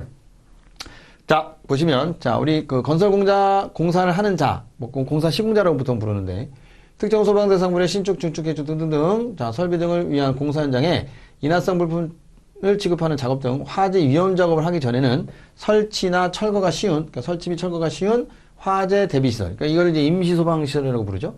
그래서 관리해야 된다. 설치하고 관리하라. 자, 그다음에 두 번째. 자, 공사업자가 화재 위험 작업 현장에 소방시설 중 임시 소방시설과 기능과 성능이 유사한 것으로 대통령령으로 정하는 소방시설을 화재 안전 기준에 맞게 설치하면 이거는 이미 이제 시공자가 임시 소방시설을 설치하고 관리한 것으로 보겠다. 이게 다 맞는 거네요. 자, 그다음에 세 번째, 청본소장은 임시소방시설 또는 소방시설의 설치, 관리가 되지 않다면 해당 공사 시공자에게 조치를 명령할 수 있는데, 중요한 건 이 임시소방시설에 대한 설치 명령, 이런 것들은 청장은 없습니다. 본부장, 서장이 명령권자예요. 그래서 답이 3번이 되는 거고요. 자, 대부분이 임시소방시설 설치에 관한 공사의 종류, 규모 등등등 이런 필요한 사항들은 전부 다 대통령령으로 정하고요. 이걸 어떻게 설치해야 되냐, 설치 및 관리 기준, 이 기준 등은 이제 청장이 정하여 고시한다. 맞습니다. 그래서 답은 3번이 되겠네요. 3번. 청장이 없어야 돼요. 자, 그렇게 이해를 좀 하시고 인지하셔야 되고요. 자, 15번 가겠습니다. 자, 특급 소방안전 관리 대상물 종류, 선임 자격, 선임 인원에 대한 기준으로 잘못된 거. 자, 우리 여기 뭐냐, 아파트 같은 경우는 제 지하층 빼고 이런 건 먼저 확인하시고요. 50층 이상, 200m 이상. 자, 아파트가 아니다 그러면 연면적 20만이 아니라 옛날에 이제 특급이 20만이었는데 이제는 이제 10만으로 내려왔죠. 그래서 이 내려왔다는 거는 이제 특급의 대상물이 어떻게요? 규모가 엄청 많아졌다는 뜻이 되겠죠. 그리고 자, 소방공무원 20년 이상이면 선임이 가능한 자격이 되는 거고요. 선임 인원은 안전관리자는 항상 기본적으로 1명 이상 되겠죠. 자, 그리고 여기는 이제 없지만 특급에 해당하는 거, 그죠? 30층 이상 뭐 포함해서, 그죠? 이제 아파트 아닌 거는 이제 지하층 포함해서 포함 이상이거나 또는 지상으로부터 120m 이상인 특소대, 단 뭐 빼시고 아파트는 제외한다. 이렇게. 그래서 잘 또 정리하시고, 그때 특급 1급, 2급, 3급 이제 구별해서 잘 주시면 더 좋은데, 못해도 특급 1급 정도는 확실하게 기억을 해 주셔야 되고요. 자, 16번입니다. 방염 성능 기준 이상의 실내 장식물 등을 설치해야 되는 대상물에 해당하는 것만 골라라. 그랬습니다. 자, 보통 이제 그 연면적 얼마 이상, 그러니까 연면적 이런 건 상관없지만 일단은 그 근린생활시설 중 의원, 조산원, 산후조리원, 체력단련장, 공연장 및 종교집회장 이렇게 있으니까. 근데 이제 공연장 같은 경우는 근생에 해당되려면 얼마? 그래서 보통 300제곱미터 미만이죠. 그러면 이제 200제곱미터인 그랬으니까, 이건 어떻게 보면 이제, 근린생활시설에 해당하는 공연장이니까요. 여기는 당연히 실내 장식물을, 방염성능 기준 이상의 것으로 설치하는 대상을 맞죠. 그래서 기억이 맞죠. 그러니까 일단 이제 3번, 4번은 이제 틀리는 거고요. 자, 관람석이 있는데, 보통 이제 관람석이 없거나, 관람석의 바닥 면적이 1000제곱미터 미만이면 그 체육관을 뭐라고 봐요? 운동시설이라고 보는데 여기는 지금 관람석의 면적이 1000제곱미터 이상이에요. 넘어갔어요. 1500제곱미터니까. 그러면 이런 거는 뭐라고 보는 거예요? 문집으로 가는 거죠. 문집. 문화집회시설로 가는데 이제 실내래요. 실내. 예, 그러니까 당연히 문화집회시설의 실내 체육관이니까 이것도 뭐가 들어가야 돼요? 방염성능 기준 이상의 실내 장식물이 들어가야 되겠죠. 좀 참고하시고. 그 다음에 이제, 디귿, 연면적 5000제곱미터인 종합병원. 종합병원이라고 하는 거는, 이거는 의료시설로 가는 거니까, 의료시설은, 뭐, 연면적이 뭐 얼마든 상관없이 무조건 다 해당되는 대상이 되겠죠. 자, 그럼 일단, 니은이 맞았으니까, 일단 여기도 니은이 없으니까, 이번이 틀렸네요. 그래서 일단 이제 답은 이제 기억니은 디귿으로 골라 놓으시는 건데, 이 리을에 보시면, 바닥 면적이 1000제곱미터인 고등학교의 도서관이에요. 고등학교나 중학교나 초등학교 이런 것들은 다 대부분 이제 교육연구시설인데요. 이 교육연구시설에 있어서는 도서관이 아니라 뭐예요? 합숙소 이렇게 가야 되죠. 교육연구시설 중 합숙소가 방염성능 기준 이상의 실내 장식을 넣는 거지 도서관은 아니고요. 뭐 일단 니은 당연히 틀린 거고. 그 다음에 층수가 15층 이상 지하층 포함해서 우리 아파트. 여기서 우리 아파트가 아니라요. 아파트 이름이 그냥 우리 아파트라고요. 그래서 중요한 거는 아파트죠, 아파트. 아파트는 제외. 근데 층수가 15층, 그러니까 11층 이상인, 11층 이상인데요. 단, 뭐는 또 제외한다? 아파트 제외예요. 그럼 아파트는 왜 거의 맨날 왜 제외냐라고 하면, 아파트는 이제 개인 주거 용도로 쓰는 거라서, 그 안에 뭐 방염성능 기준 이상의 실내 장식물을 방염성능 기준 이상의 것으로 설치하든 설치하지 않든, 우리가 강제를 할 수는 없는 거죠. 그래서, 아파트는 제외한다. 그래서 답은 기억니은 디귿. 자, 화재방법에서 가트법 시행령 시행규칙에서 화재 안전조사 방법 절차 옳지 않은 거. 관서장은 화재 안전조사의 목적에 따라 항목 전체가 맞는 거고요. 이것도 맞는 거고. 7일 아까 나왔던 거는 좀 비슷하네요. 여기도 3번 이게 같은 문제네요. 그래서 자, 아까 앞에서 나왔던 거랑 문제가 같네요. 그래서 이제 일단 3번이 답이 되겠죠. 3번. 행안부령이 아니라 대통령령으로 정하는 바에 따라. 그래서 3번이 답이 되겠죠. 이게 이제 어떻게 보다 보면 이제 중복된 문제들이 이렇게 좀 툭툭 나오기도 하는데요. 자, 4번까지 확인하시고. 이게 연기 신청 3일 전까지. 그리고 신청서를 받은 날로부터 3일 안에 연기를 해줄 건지 말 건지 결정해서 신청인에게 통보하는 거. 자, 18번. 화재 안전관리 업무 대행 가능한 거. 대상 다 골라라. 우리가 이제 소방 안전관리업에, 관리업에 등록된 사람을 뭘로? 그 소방 안전관리 업무 대행시킬 수가 있는데 그 대행이 가능한 대상은 1급 대상물 중에서 11층 이상. 근데, 뭐는 빼죠? 연면적 15,000제곱미터 빼고요. 그 다음에 또 뭐야? 아파트 빼죠? 그 다음에 2급 대상물, 3급 대상물. 이렇게는 이제 안전관리 대행이 됩니다. 그러면, 자, 층수가 50층 이상의 숙박에서. 그러니까 층수가 50층 이상이라고 하는 거는 30층 이상에 해당하는 특소대 아파트 빼고는 다 특급이죠. 이거 특급이니까. 이건 업무 대행이 안 됩니다. 그래서 기억은 안 돼요. 그래서 이제 1번, 3번은 땡이고요. 자, 연면적 2만 제곱미터인 운동입니다. 그러니까 연면적 보통 15,000제곱미터 이상이면은 1급인데, 업무 대행에서는 연면적 15,000제곱미터 이상은 또 제외되거든요. 그러니까 이제 니은도 땡이죠. 니은 땡이니까 2번도 땡. 그럼 남는 거는 4번밖에 없네요. 디귿, 니을, 미음인데. 자, 층수가 15층 이상의 복합 건축물. 그러니까 층수가 11층 이상이면 업무 대행이 가능한데, 거기서 11층 이상인데 뭐는 빼고, 연면적 15,000제곱미터 이상 빼고, 아파트 빼거든요. 근데 여기는 11층 이상인데, 복합 건축물이니까 이거는 이제 1급 대상이니까, 그리고 업무 대행 가능한 걸로 이제 보는 거고요. 그 다음에 층수가 20층인 아파트인데, 오해하지 마실 거는, 자, 1급에서 아파트를 빼는 겁니다. 그러니까 1급 대상의 아파트는 몇 층 이상이에요? 30층 이상이죠. 그러니까 11층 이상인데 30층 이상까지 갈 수 있지만 거기서 1급의 아파트는 이제 빼는 거예요. 하지만 2급 대상물은 뭐죠? 그냥 공동주택이면은 전부 다 이제 아파트 들어가죠. 아파트, 기숙사 이런 게 다 들어가는 거니까 그러면 당연히 여기 층수가 20층인 아파트는 뭐에 대한 대상이 아니에요? 1급 대상이 아니잖아요. 일단 1급 대상의 아파트의 1급은 몇 층 이상? 30층 이상이에요. 지하층 빼고. 그런데 이 20층 이상이라는 거는 얘는 2급 대상의 공동주택으로 보는 거죠. 2급. 그러니까 당연히 업무대행이 가능하고요. 자, 그 다음에 지하가중, 길이가 2000m인 터널, 그랬으니까, 뭐, 지하가, 이런 것들은 뭐, 어차피 전부 다 한꺼번에 뭐가 돼요? 그죠? 지하구는 뭐 2급인데. 근데 나머지 지하가중 길이가 2000m인 터널, 이런 것도 대부분 뭘로 들어가요? 그죠? 2급. 이런 쪽으로 들어가는 거니까. 자, 그러면, 답이, 미음까지 해서, 답은, 디귿, 니을, 미음은 어쨌든 그래서 일단 기억, 니은이 다 탈락이니까 기억, 니은 다 탈락이니까 이렇게 해서 이제 답을 찾아가시면 되겠고 자 보통 이제 터널 같은 경우도 보통 뭐 자탐이나 간이 스프링 이런 거 설치될 수 있는 대상으로 들어가면 3급으로 들어갈 수 있는 거니까 일단 확인하시면 답이 4번이고요. 자 19번에 연막소도 갈 때 미리 통지해야 된다 하지 않아도 되는 지역은 이런 지역이죠. 소방 출동로가 없는 지역. 그러니까 이런 지역은 해당 사항이 이제 없는 거죠. 이런 안 해도 되는 거니까. 자, 그 다음에 이제 20번. 조금 올려주세요.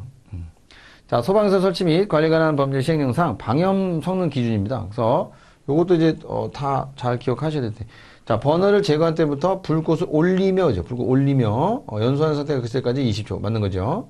자, 탄화 면적은 50제곱센티미터. 맞는 거고요. 탄화 길이는 20. 자, 맞고. 불꽃에 의해 완전히 녹을 때까지 불꽃에 접촉해주는 횟수는 3회 이내가 아니라 3회 이상이죠. 그래서 3번이 틀렸네요.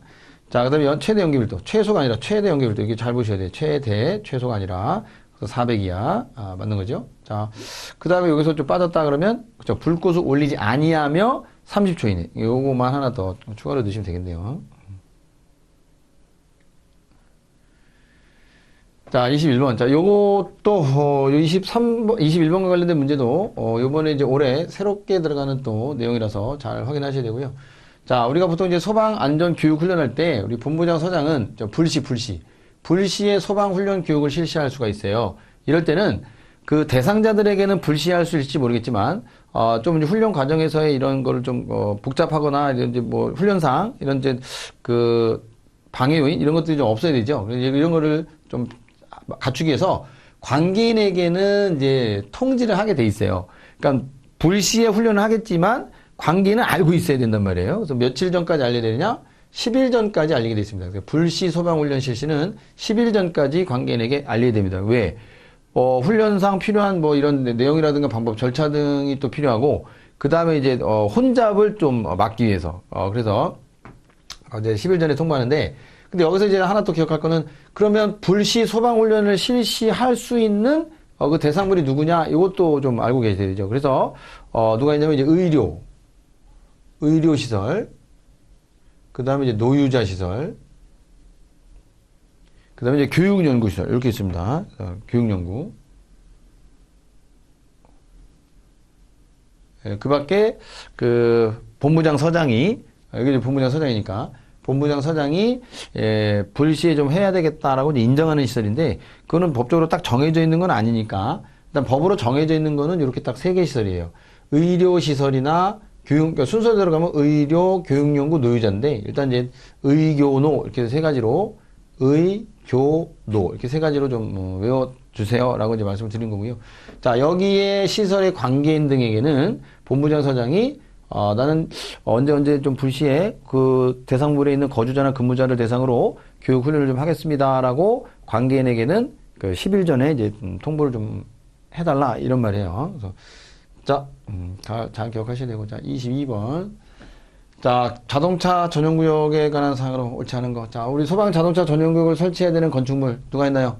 여기 밑에 있죠. 아파트 100세대 이상, 기숙사 3층 이상. 여기는 반드시 소방 자동차 전용구역을 설치해야 된다. 반드시. 그죠? 틀렸죠? 자, 결과적으로 옳지 않은 것은 답이 이제 1번이 되겠네요. 반드시가 아니라, 자, 아까 그 우리 앞쪽에서 문제 풀었던 것 중에 또 뭐가 있나요? 하나의 대지에 하나의 동으로 구성되어 있고 편도 2차선 이상의 도로에 접해 있는 주차나 정차가 금지된 이런 도로에서 소방 자동차가 주차를 해놓고 소방 활동을 하는데 방해가 되지 않는다. 이러면 설치하지 않을 수도 있다. 이렇게 이제 예외 조항이 또 있으니까 여기서 반드시라는 말은 좀 어울리지 않습니다. 자, 그 다음 23번은 소방안전교육사를 배치할 때 배치 기준에 대한 설명이다. 자, 괄호 안에 알맞은 내용으로 찾아라. 자, 소방안전교육사를 배치할 때 배치되는 이제 그 기관이 어디 있어요? 일단은 배치할 수 있는 데가 이제 청이 있고 본부가 있고 서가 있고 우리 대통령령으로 정하는 게 이제 뭐가 있나요? 안전원이 있고 기술원이 있죠. 근데 안전원 같은 경우는 이제 둘로 나눠지죠. 본회가 있고, 그죠. 시도지회가 있죠. 자, 이럴 때 배치할 수 있는 정원은, 최소 인원은 청에 두게 되면 이제 2명이 아니라 2명 이상, 본부도 2명 이상, 서가, 그죠. 1명 이상, 본회가, 안전원, 본회가 이제 2명 이상, 시도지회가 1명 이상, 그 다음에 기술원이 2명 이상. 그래서, 우리가 이제 외울 거는 이렇게, 1명만 배치해도 되는 곳만 외우라 그랬죠. 이렇게. 그러니까, 여기서 이제 들어갈 말은, 자, 배치 기준에 따라 소방청에 이제 2명 이상, 본부에 2명 이상, 서에는 이제 1명 이상 이렇게 되죠. 그래서, 둘, 하나. 둘, 하나. 그래서 이제 4번이 답이 되겠네요. 자, 24번, 25번. 이렇게 좀 같이 보면 되겠네요. 자, 화면 하나에다가. 자, 그러면 24번. 자, 관리업에 대한 과징금 처분에서 과징금은 왜 매기는 거예요? 그죠? 여기 써 있죠? 자, 시도지사가 영업정지를 명해야 되는데 그 영업의 정지가 이용자에게 불편을 주거나 그 밖에 공익을 해치 우려가 있다 이거예요. 그러면 그 영업정지 처분을 뭐해서? 가름해서 과징금을 부과하는데 그렇다면 이제 관리업에 대한 과징금 부과는 그죠 3천만 원 이하다. 이게 이제 맥시멈이죠. 그래서 한 달을 30일로 하고 그다음에 이제 연간 그 매출액을 따져서 하루당 과징금 부과 금액이 정해지죠. 보통 하면 뭐 싸게는 25,000원인가요? 25,000원부터 많게는 33만 원까지. 그래서 매출액이 좀 연간 매출액이 한 그 100억 원을 넘어가는 데가 있죠. 그런 데는 이제 하루당 과징금 금액이 33만 원인데 여기다가 그거는 혹시 또 모르니까 하나 더 기억을 해주시면 좋겠네요. 33만 원인데 거기에 이제 만약에 그 30일 영업정지 그러면 곱하기 30을 하는 거고 2달 영업정지 그러면 이제 60일 곱하는 거죠. 한 달은 30일 기준으로 합니다. 자, 그래서 그 금액이 3천만 원을 초과하면 3천만 원을 납부를 하게 돼 있죠. 그리고 영업을 안 하는 게 아니라 영업을 하죠. 영업정지를 뭐예요? 가름해서니까. 그러니까 당연히 매출액이 큰 데는 어느 정도 과징금을 내고도 그냥 영업을 계속 하면 과징금 낸 거보다 더 이득이 될 수도 있는 겁니다, 사실은. 그러니까 과징금을 매길 때 저 3천만 원은 좀 그죠? 싸죠. 올려야죠. 그래서 우리가 보통 이제 여러분들 시험 범위는 아니지만 우리 소방시설공사업법에 있는 그 소방시설업, 그러니까 설계나 공사나 감리나 이제 방염치료업 이런 그 업종도요. 옛날에는 과징금이 3천이었는데 이제는 과징금이 2억 원까지로 이제 올라갔습니다. 자, 그리고 참고로 이제 위험물 안전관리법은 옛날부터도 이제 과징금이 2억 원이었는데요. 제조소 등에 대한 과징금 부과징수가. 그래서 근데 여기도 어떻게 보면 조금 이제 과징금을 올려야 되겠죠. 그러니까 과징금을 매기는 거는 잘못했으니까는 영업정지를 매겨야 되는데 그 영업정지가 관리업자에게 그 사업자에게 피해가 되는 게 아니라 다른 사람들, 그러니까 그 업자를 이용하던 사람들, 아니면 이제 불특정 다수, 국민에게 심한 불편을 주니까 이제 과징금을 매기는 건데, 일단, 여기서는, 답이 3천만 원이고, 앞으로는 좀 더 비싸졌으면 좋겠습니다. 근데 이런, 하면 또 이제, 여기는 뭐, 대부분 이제 공무원이신 분들이니까, 나중에 혹시 또 관리업 하시려고 하시는 분도 계실지도 모르죠. 그러면 또 싫어할 수도 있는데, 잘못 안 하면 되잖아요. 잘못 안 하면 영업정지 안 맞으면 되는 거니까, 법에 맞게, 공정과 상식에 따라 잘 하면 되잖아요. 법률에 맞게. 그러니까 임의적으로 생각하고 막 거짓으로 막 이렇게 막 빠져나가려고 생각하고 그렇게 하면 안 되고요. 그래서, 자, 그러면 뭐 이게 2억이든 20억이든 200억이든 무슨 잘못이겠습니까? 안 내면, 잘하면 안 내면 되는 거지. 자, 그래서, 자, 일단, 24번은 1번이 되겠고요. 자, 25번. 자, 3급 대상물이에요. 3급 대상물의 종류, 선임 자격, 선임 인원에 대한 기준으로 옳지 않은 건데요. 보통 이제, 3급 같은 경우는 간이 스프링클러 설치를 해야 되는 대상이라든가 자동화재 탐지 설비 설치해야 될 대상이라든가 이런 것들은 다 3급이죠. 원래 간이 스프링클러 설치는 옛날에는 작년까지 2급에 있었는데 이걸 이제 3급으로 낮춘 거고요. 그 다음에 이제 소방 공무원으로서 이제 기준은 이제 2년이 아니라 1년이죠, 1년. 소방 공무원으로서 1년 이상만 근무한 경력이 있다 그러면 3급 대상물에 뭐가 될 수 있어요. 안전관리자 선임 자격이 되죠. 그래서 여기서 틀린 거는 이제 3번이 되겠고요. 자, 청장이 실시하는 3급 안전관리자 시험에 합격하면 당연히 선임 자격 됩니다.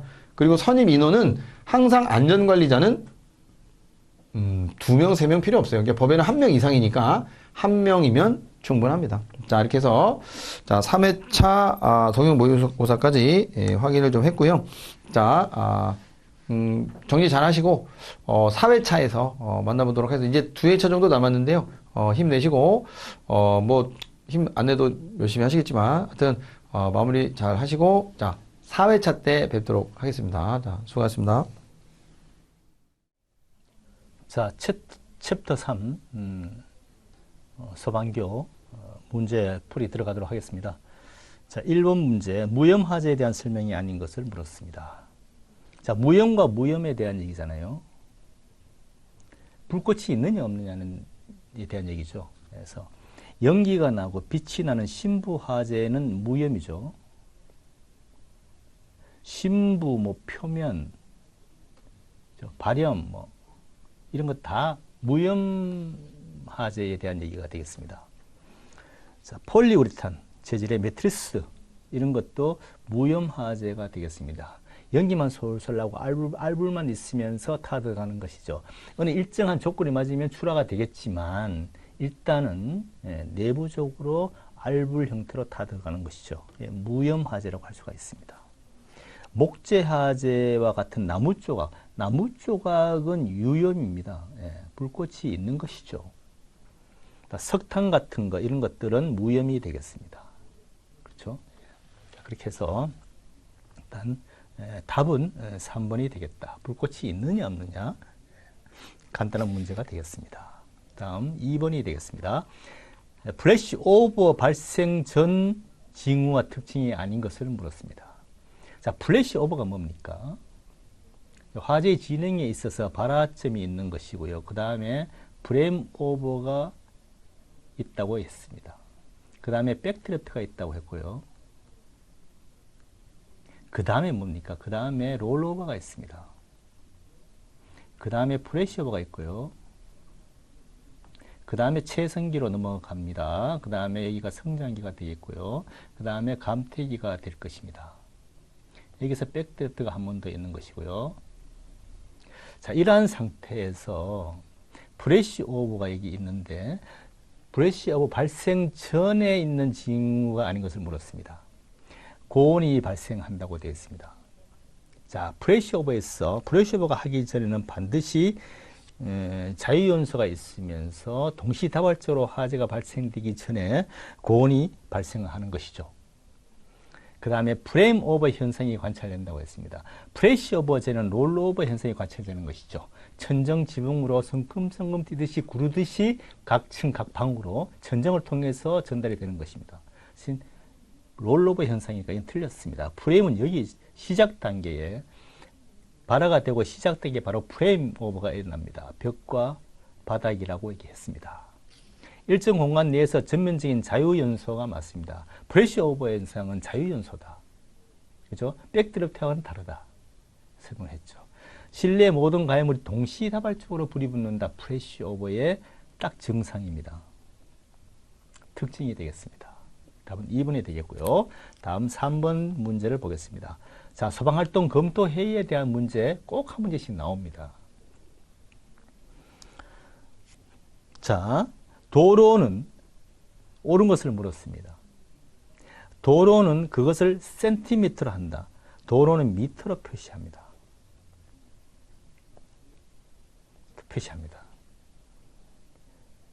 자, 목조는 적색으로 표시했는데 제가 항상 외우라고 얘기했죠. 목록이라고 했습니다.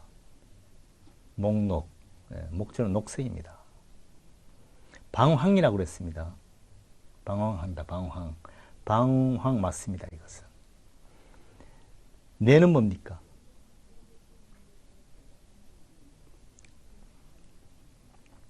내적이라고 했습니다. 내적 틀렸습니다. 그래서 목록, 방황, 내적 이렇게 응황. 이건 다른 얘기지만 아무튼 방황입니다. 자, 3번 문제. 3번이 답이 되겠습니다. 옳은 것을 물었습니다. 방황 기억하시기 바랍니다. 목록, 방황, 내적 기억하시기 바라고요. 4번 문제 들어가 보도록 하겠습니다. 화재 진압 전략 5단계 순서인데요. 5단계 순서가 나왔습니다. 바르게 된 것은 뭐냐 물었습니다. 다시 한번 알리CEO를 지금 얘기하고 있는 것입니다. 알리CEO. 레스큐, 생명보호입니다. 그 다음에 E가 뭡니까? exposure. 외부 확대입니다. 외부. exposure. 그 다음에 C가 뭐죠? confine. 내부 확대가 맞습니다. 그 다음에 extinguish, 화재 진압이 맞고요. overhaul, 점검 조사가 맞습니다. 순서를 알아두시기 바랍니다. 알리CEO 꼭 시험에 분명히 나옵니다. 매년 나온다고 볼 수가 있습니다. 그 다음에 5번 문제를 보겠습니다.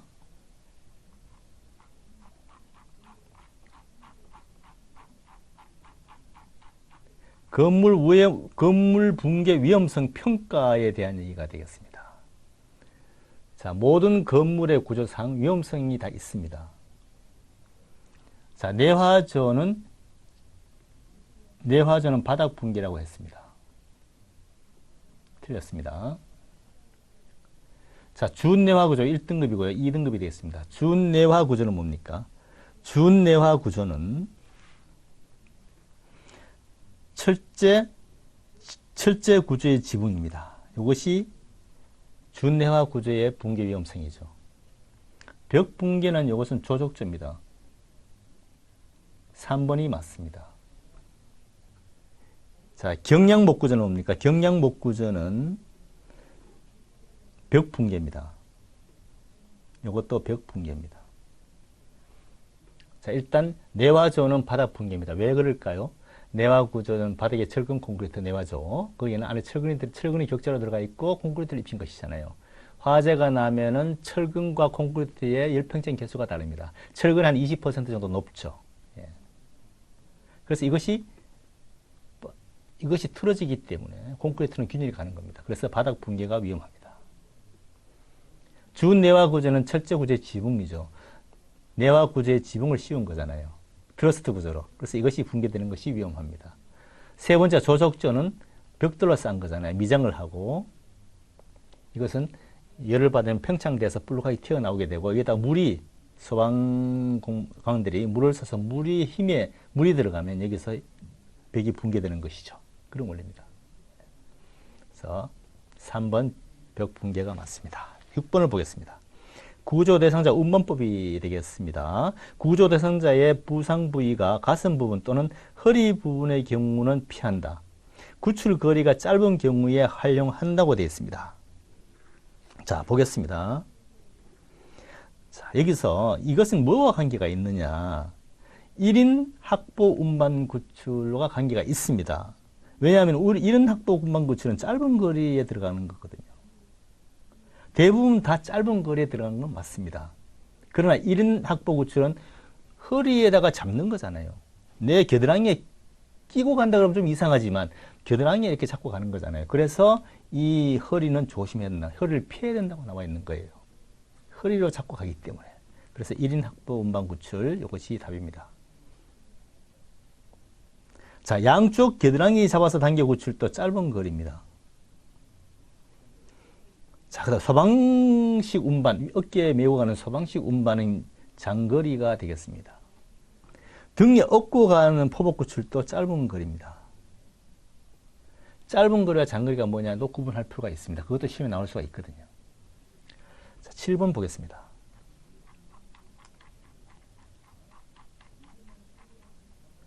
자, 옥내 계단 경계 관창이 되겠습니다.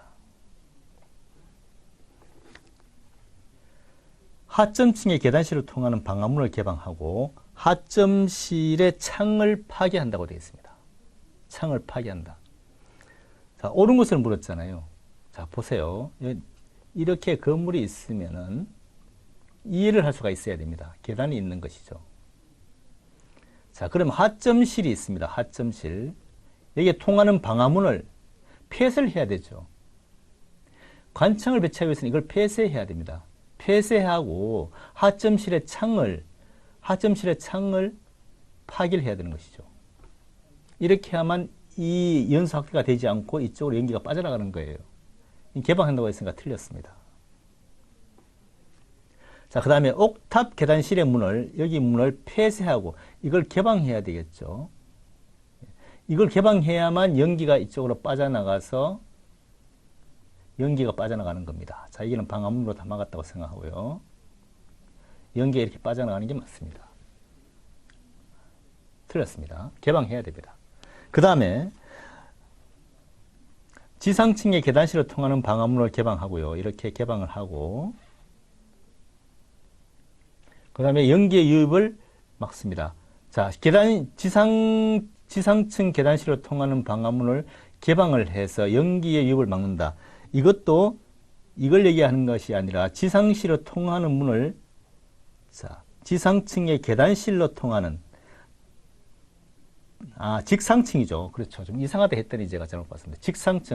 직상층의 계단실로 통하는 이 문을 말이죠. 폐쇄해서 이 연기의 유입을 막아야 됩니다. 그렇죠. 똑같은 얘기예요. 화재 현장에서 나오는 연기를 일단 폐쇄해서 막아야 됩니다. 그래서 연기를 배출해야 되는 거죠. 그죠? 예, 틀렸습니다. 직상층이에요.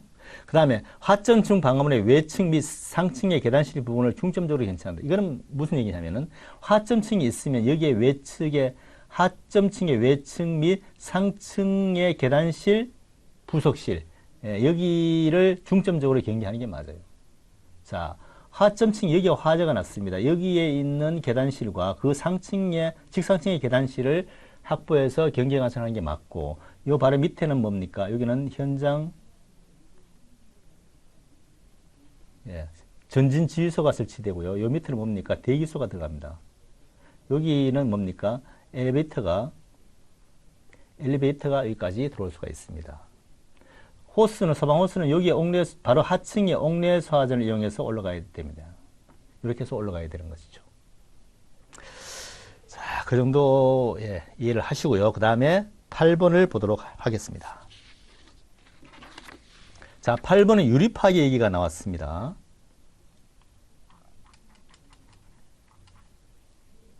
자, 유리파괴의 일반적 유의사항으로 틀린 것을 물었습니다. 자, 유리파괴 할 때 그 높이가 경계구역이 어디까지 되느냐. 왜냐하면 건물이 있으면 유리가 떨어지면 이게 어느 정도까지 위치를 알아야 여기서 소방차가 접근을 할 수가 있지 않을까요? 그래서 위치를 경계구역을 알아야 됩니다. 그러면은 유리낙하 경계구역은 풍속과 관계가 있습니다. 풍속 15m 미만이냐 15m 이상이냐에 따라서 달라지는 것이죠. 그래서 15m 이상이 되면 이 높이를 하는 것이고, 이 높이가 예를 들어서 38, 24, 한 30m라고 하면은 15m가 넘으면은 30m로 가는 거예요. 30m. 15m 미만이면은 절반 15m까지만 잡는 거죠. 15m까지만 잡는 거거든요. 그 얘기예요. 자, 그래서 틀린 것을 물었습니다. 경계구역이 15m 이상인 경우에는 창의 높이를 반경으로 한다고 되어 있습니다. 그렇죠? 예, 맞습니다.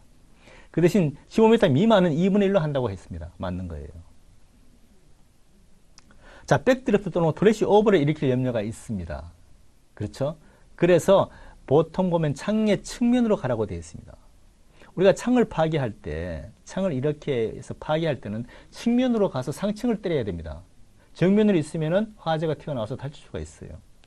왜냐하면 백드래프트와 프레시 오버가 나올 수 있거든요. 창문을 항상 깰 때는 두 가지를 조심해야 됩니다. 시험에 나올 수가 있어요. 우리가 창을 깰 때 조심해야 될 게 뭐냐? 프레시오와 백드롭입니다. 이 두 개를 조심해야 됩니다. 그죠? 예. 그리고 측면이 중요합니다. 판유리의 파괴 순서는 유리의 중량을 고려해서 아랫부분을 행으로 파괴한다. 윗부분을 행으로 파괴해야 된다고 되어 있습니다. 아래가 아니고 윗부분. 윗부분을 행으로. 다시 말하면 유리가 이렇게 있으면은 사다리를 놓고서 이렇게 올라가 있으면요. 윗부분을 행으로 이렇게 파괴를 해야 됩니다. 됐죠? 자, 그럼 3번이 답이고요, 일단은. 예. 그 다음에 고층에서 파괴할 때는 지상과 연락을 긴밀히 해서 낙하 지역의 경계 구역을 설정해야 되겠죠. 왜? 유리가 떨어지니까 밑에는 차가 들어가지 않도록 해야 될 거 아닙니까? 예. 이건 맞는 겁니다. 답은 3번이 되겠다. 자, 그 다음에 9번을 보도록 하겠습니다. 3D 주스 기법에 대해서 나와 있습니다. 연소 가해물에 직접 주스해서 화재를 지압하는 방법이 되어 있습니다. 세 가지가 있습니다. 세 가지. 펄싱이 있고요. 자, 펄싱이 있습니다. 이 펄싱은 뭐냐? 공간을 냉각시키는 거야. 공간을 냉각시키는 거예요. 전체적으로 딱 들어가면 화재실에서 전체적으로 물을 공간에 뿌리는 겁니다. 그것이 펄싱이라고 얘기하는 거예요. 물론 숏 펄싱, 미디엄, 롱 펄싱이 있지만 여기서 숏 펄싱은 뭐냐? 숏 펄싱은 1초 끊어서 우리 소방관 1초 끊어서 딱 던지는 거예요, 물을. 그것이 숏. 그 다음에 또 미디엄 1초에서 2초 간격으로 좀 더 길게 던지는 것이고요. 그것이 숏 펄싱과 미디엄 펄싱이 또 있습니다. 그 세부적으로 나와 있지만 아무튼 일반적으로 펄싱이라는 것은 공간에 던지는 것이다. 전체로 냉각을 위해서. 두 번째가 있는 뭔가 페인팅입니다. 벽으로 방수를 하는 거예요. 벽으로 방수를 시키는 거고, 그 다음에 뭡니까? 펜실링이라고 했습니다. 펜실링은 뭡니까? 가해물에 직접, 그러니까 다시 말하면은, 펄싱과 페인팅은요, 펄싱과 이 페인팅은 하나의 준비 단계예요. 화재를, 불을 끌 수 있는 환경을 만들어주는 거예요, 환경.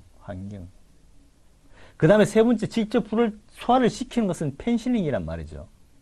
소화 작업입니다. 직접 가해물에 때리는 거예요. 그래서 지금 가해물에 직접 때린다고 하잖아요. 그럼 이 펜실링이 답이죠. 2번.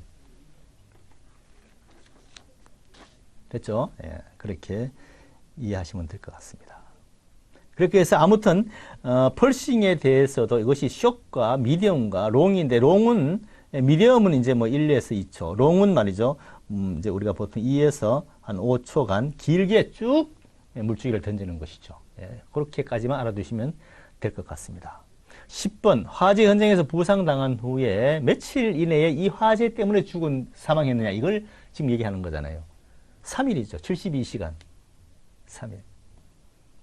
근데 사실은 뭐, 그렇잖아요. 뭐, 한 달 있다 돌아가신 분도 있고, 그 화재에서 여러 가지 연기를 마신다든지 화상을 입고서 한 달 가시는 분도 많습니다. 그죠? 일반적으로 우리는 3일 안에 사망하면은 이 화재 때문에 사망을 했다. 이렇게 보는 겁니다. 3일로 나올 수도 있고 72시간 이렇게 질문이 나올 수도 있습니다. 다음에 11번 보겠습니다.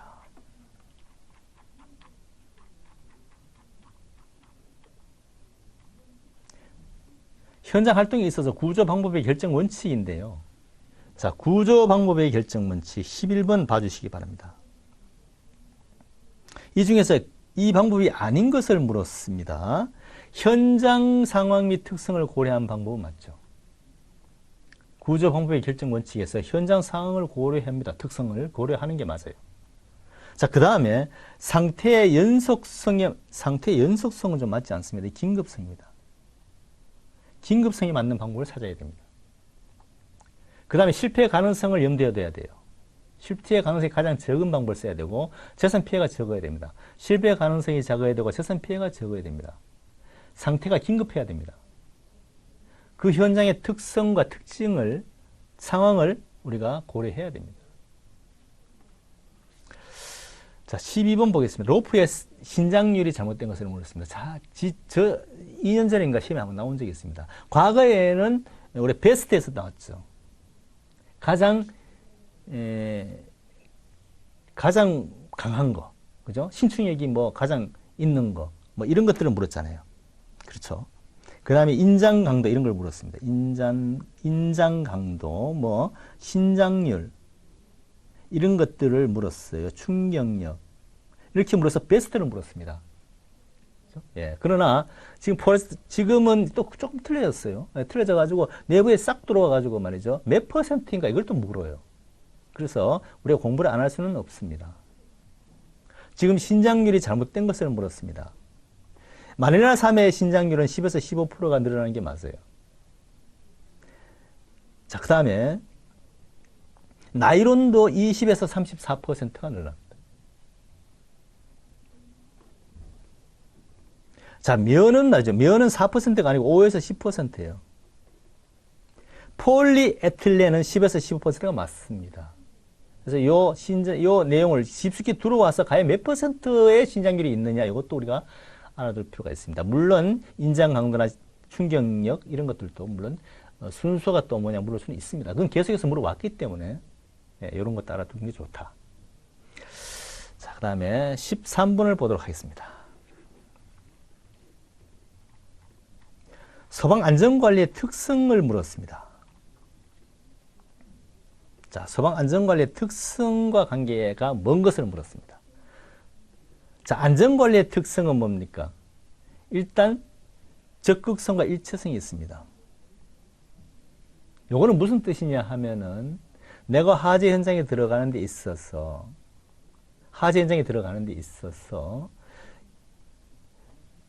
직접 바로 즉시 들어갈 수 없는 이유는 뭐냐 하면은 거기에 낙하물이 있다는 것이고 낙하물이 떨어질 수가 있는 것이고 또 화재가 상당히 크고 또 프레시 오버 현상이 일어날 수도 있기 때문에 들어가지 못할 수도 있다. 이거는 일체성이라는 거예요.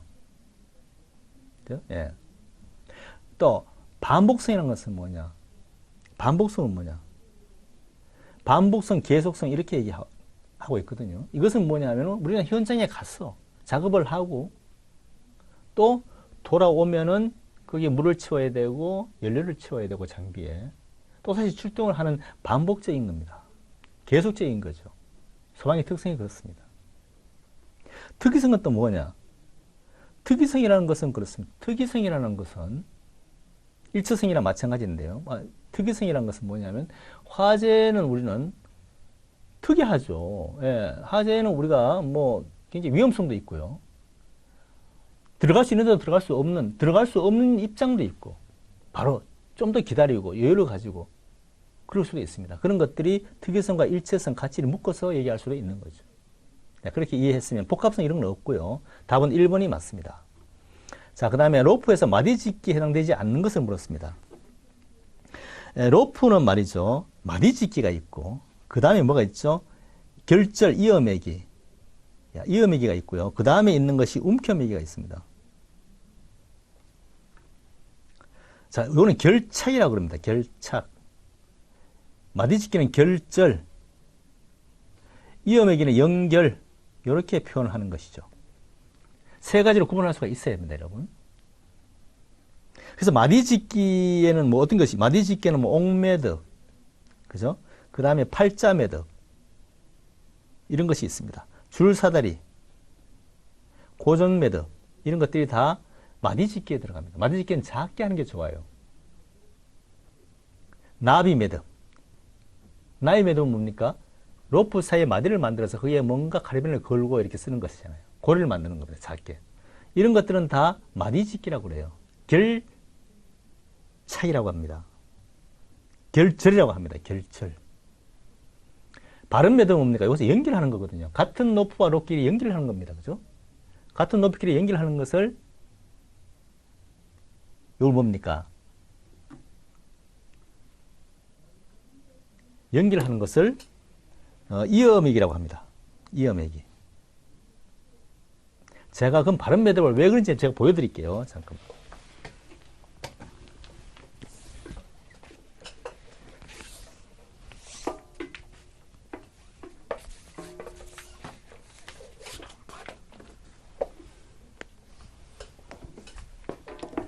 자, 여기 지금 9mm 로프가 있습니다.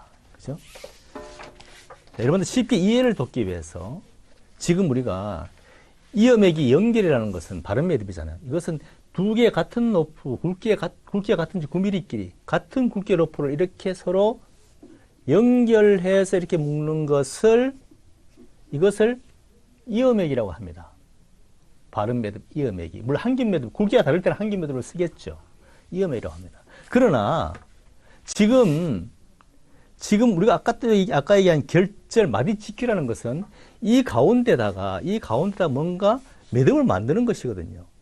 그죠? 이 가운데다가 매듭을 만드는 거예요. 자, 그러면은 우리가 가운데 나비 매듭을 만들고 싶다. 그러면 여기다 나비 매듭을 이렇게 만들어서 고리를 만드는 거예요. 이 고리를 여기서 카라비나를 끼우든지 사용하는 거거든요. 이 가운데. 이런 것은 뭡니까? 이런 것은 마디짓기 결절이라고 하는 거예요. 그렇죠. 그래서 이런 마디짓기가 옥매듭, 나비매듭, 고정매듭이 다 해당된단 말이죠. 발음 매듭은 연결하는 거예요. 이음액이. 그래서 답은 4번이 되겠다. 이 4번이 답이 되겠다는 거죠. 자, 그 다음에 15번을 보도록 하겠습니다.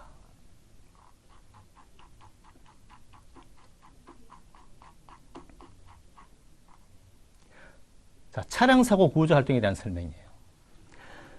자, 15번을 한번 보겠습니다. 차량 사고예요. 에어백이 장착된 차량에서 배터리는 마이너스부터 차단해야 됩니다.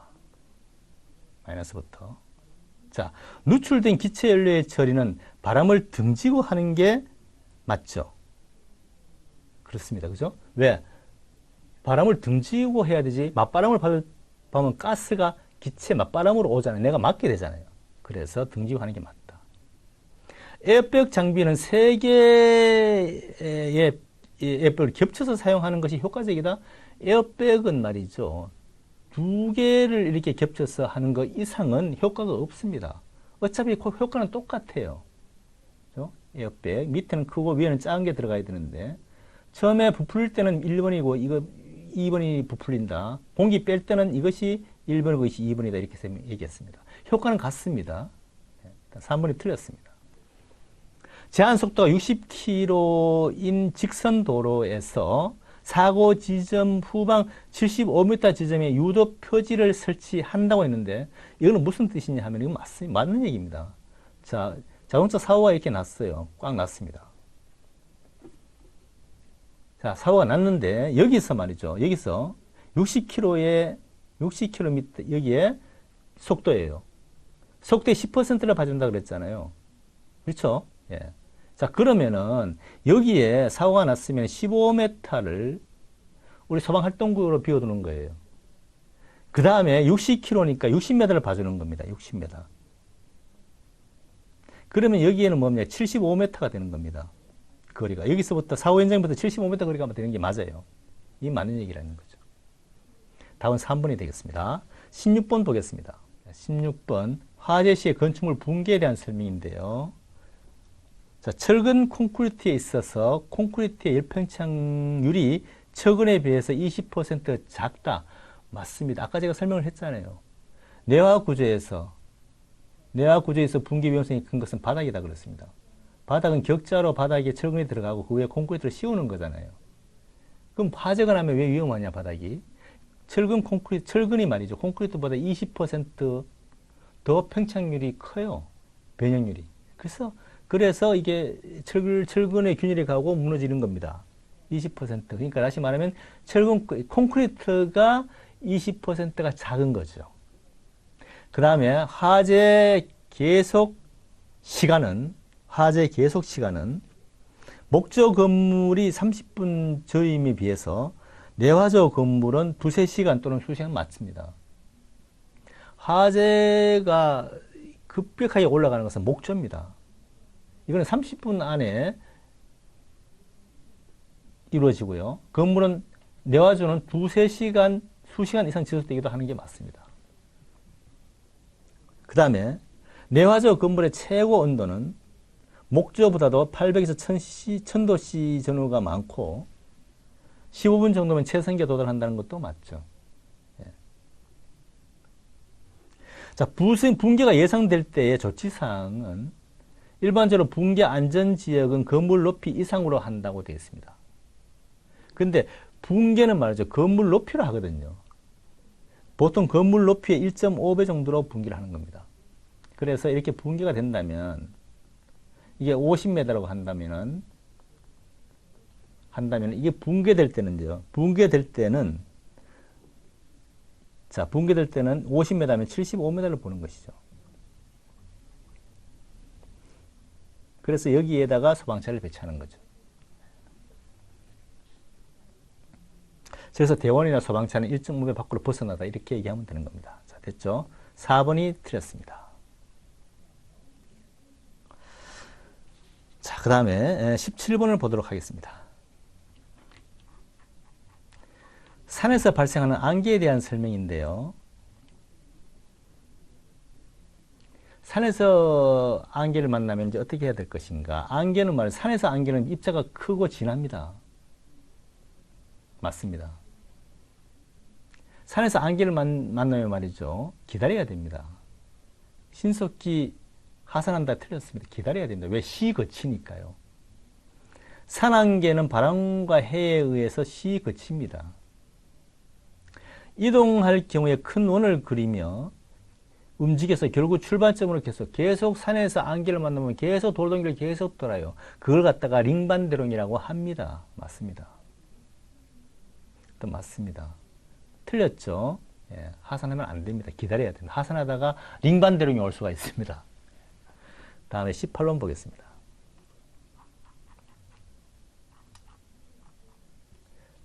자, 호흡 보호 장비가 없이 피부만을 보호하는 수준입니다. 자, 피부만을 보호하는 수준이고요.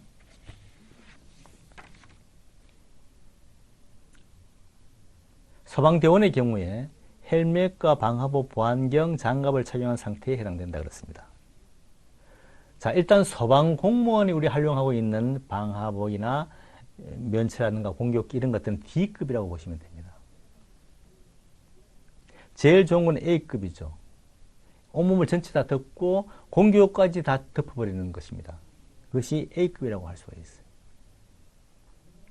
B급은 뭡니까? B급은 헬멧과 방호복이나 공기호흡기 이렇게 구분이 되어 있는 것이 B급이라고 할 수 있습니다. C급은 뭐냐? 방독면 수준.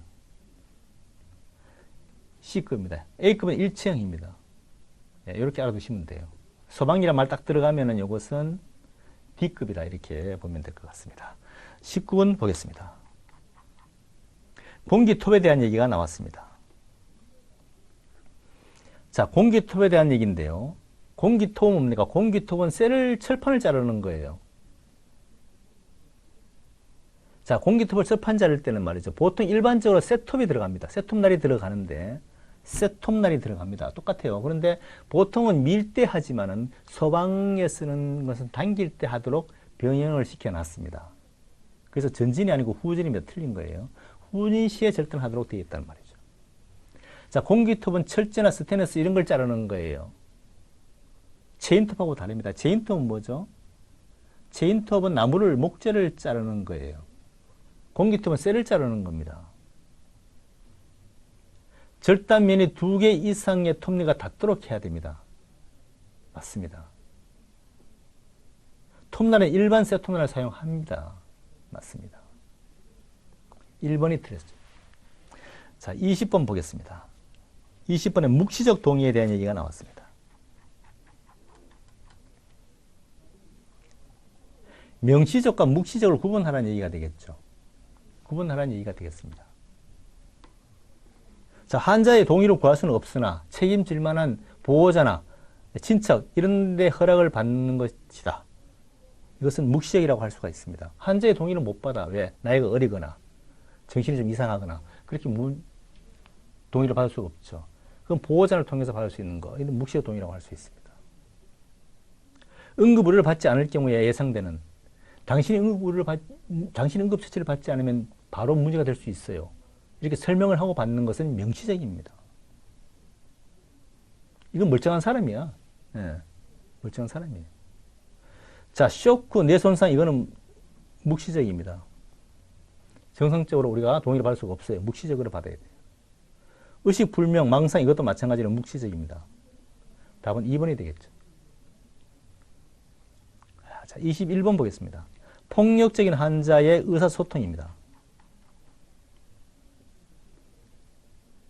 자, 폭력적일 때는 다른 게 뭐냐면은, 폭력적이라는 것은요, 폭력적인 게 정상이 아니잖아요. 폭력적인 그 환자에 대해서는 가까이 하면 안 돼요. 눈을 마주치면 안 되는 겁니다. 일반 환자하고는 눈을 마주쳐야 돼. 인정을 해줘야 돼. 그 사람의 인격을 인정을 해줘야 돼. 무시하면 안 돼. 딴 사람 통해서 얘기해도 안 돼. 그러나 폭력적인 환자는 틀려. 예. 폭행이 들어온다니까. 잘못하면 칼을 갖고 있을 수도 있어요. 그래서 눈을 맞추어 대화하는 거 중요하다. 이거는 일반 사람한테, 일반 환자한테 얘기하는 거야. 폭력은 아니야. 그죠? 네, 틀렸습니다. 신체 접촉도 하면 안 돼. 일반은 신체 접촉도 필요해. 대화도 필요하고. 그러나 이런 것도 하면 안 돼. 예. 환자에게 떨어져 있어야 돼. 경찰 협조를 받아야 돼. 그렇죠? 답은 1번이 되겠습니다.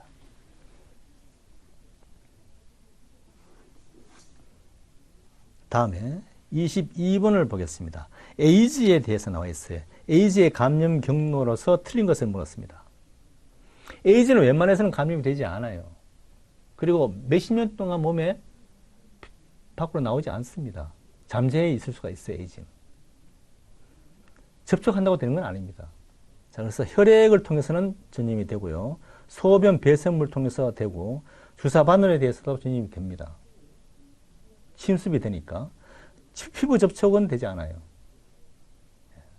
답은 4번이 되겠습니다. 이것도 시험에 가끔 자주 나옵니다. 다음 23번을 보겠습니다. 자, 환자 긴급이동입니다. 자, 이것은 긴급이동과 응급이동의 차이를 지금 묻는 거예요. 여러분 똑같이 구분할 수가 있어야 됩니다. 자, 일단 내용을 보겠습니다. 쇼크 가슴 손상, 이것은 말이죠. 응급입니다. 쇼크 가슴 손상 응급이에요. 응급에 대한 얘기입니다. 또 긴급은 뭡니까? 지금 여기서 즉시 움직이지 않으면 큰 문제가 발생할 수 있는 거야. 곧 건물이 붕괴될 거야. 곧 건물이 폭발될 거야. 이것은 긴급이에요. 즉각적인 피해를 줄 수 있는 위험, 붕괴, 폭발. 이것은 말이죠. 응급처치를 할 수가 없어. 일단 이동을 하고 해야 돼. 그래서 이런 것은 긴급이야. 긴급 이동의 방법은, 긴급 구출, 긴급 이동의 방법은 1인 환자 끌기, 담요 끌기가 있어요. 경추 잡고 당기는 거, 담요에 얹어놓고 당기는 거 있습니다. 또 고정장치를 이용할 시간이 없을 때 할 수가 있습니다. 이 시간적 여유가 없다니까요. 다시 말하면 척추 고정을 할 수가 없습니다. 기본적으로 척추 고정, 목 고정을 하잖아요. 이 할 시간이 없습니다. 환경이. 그럴 때는 긴급이라고 합니다.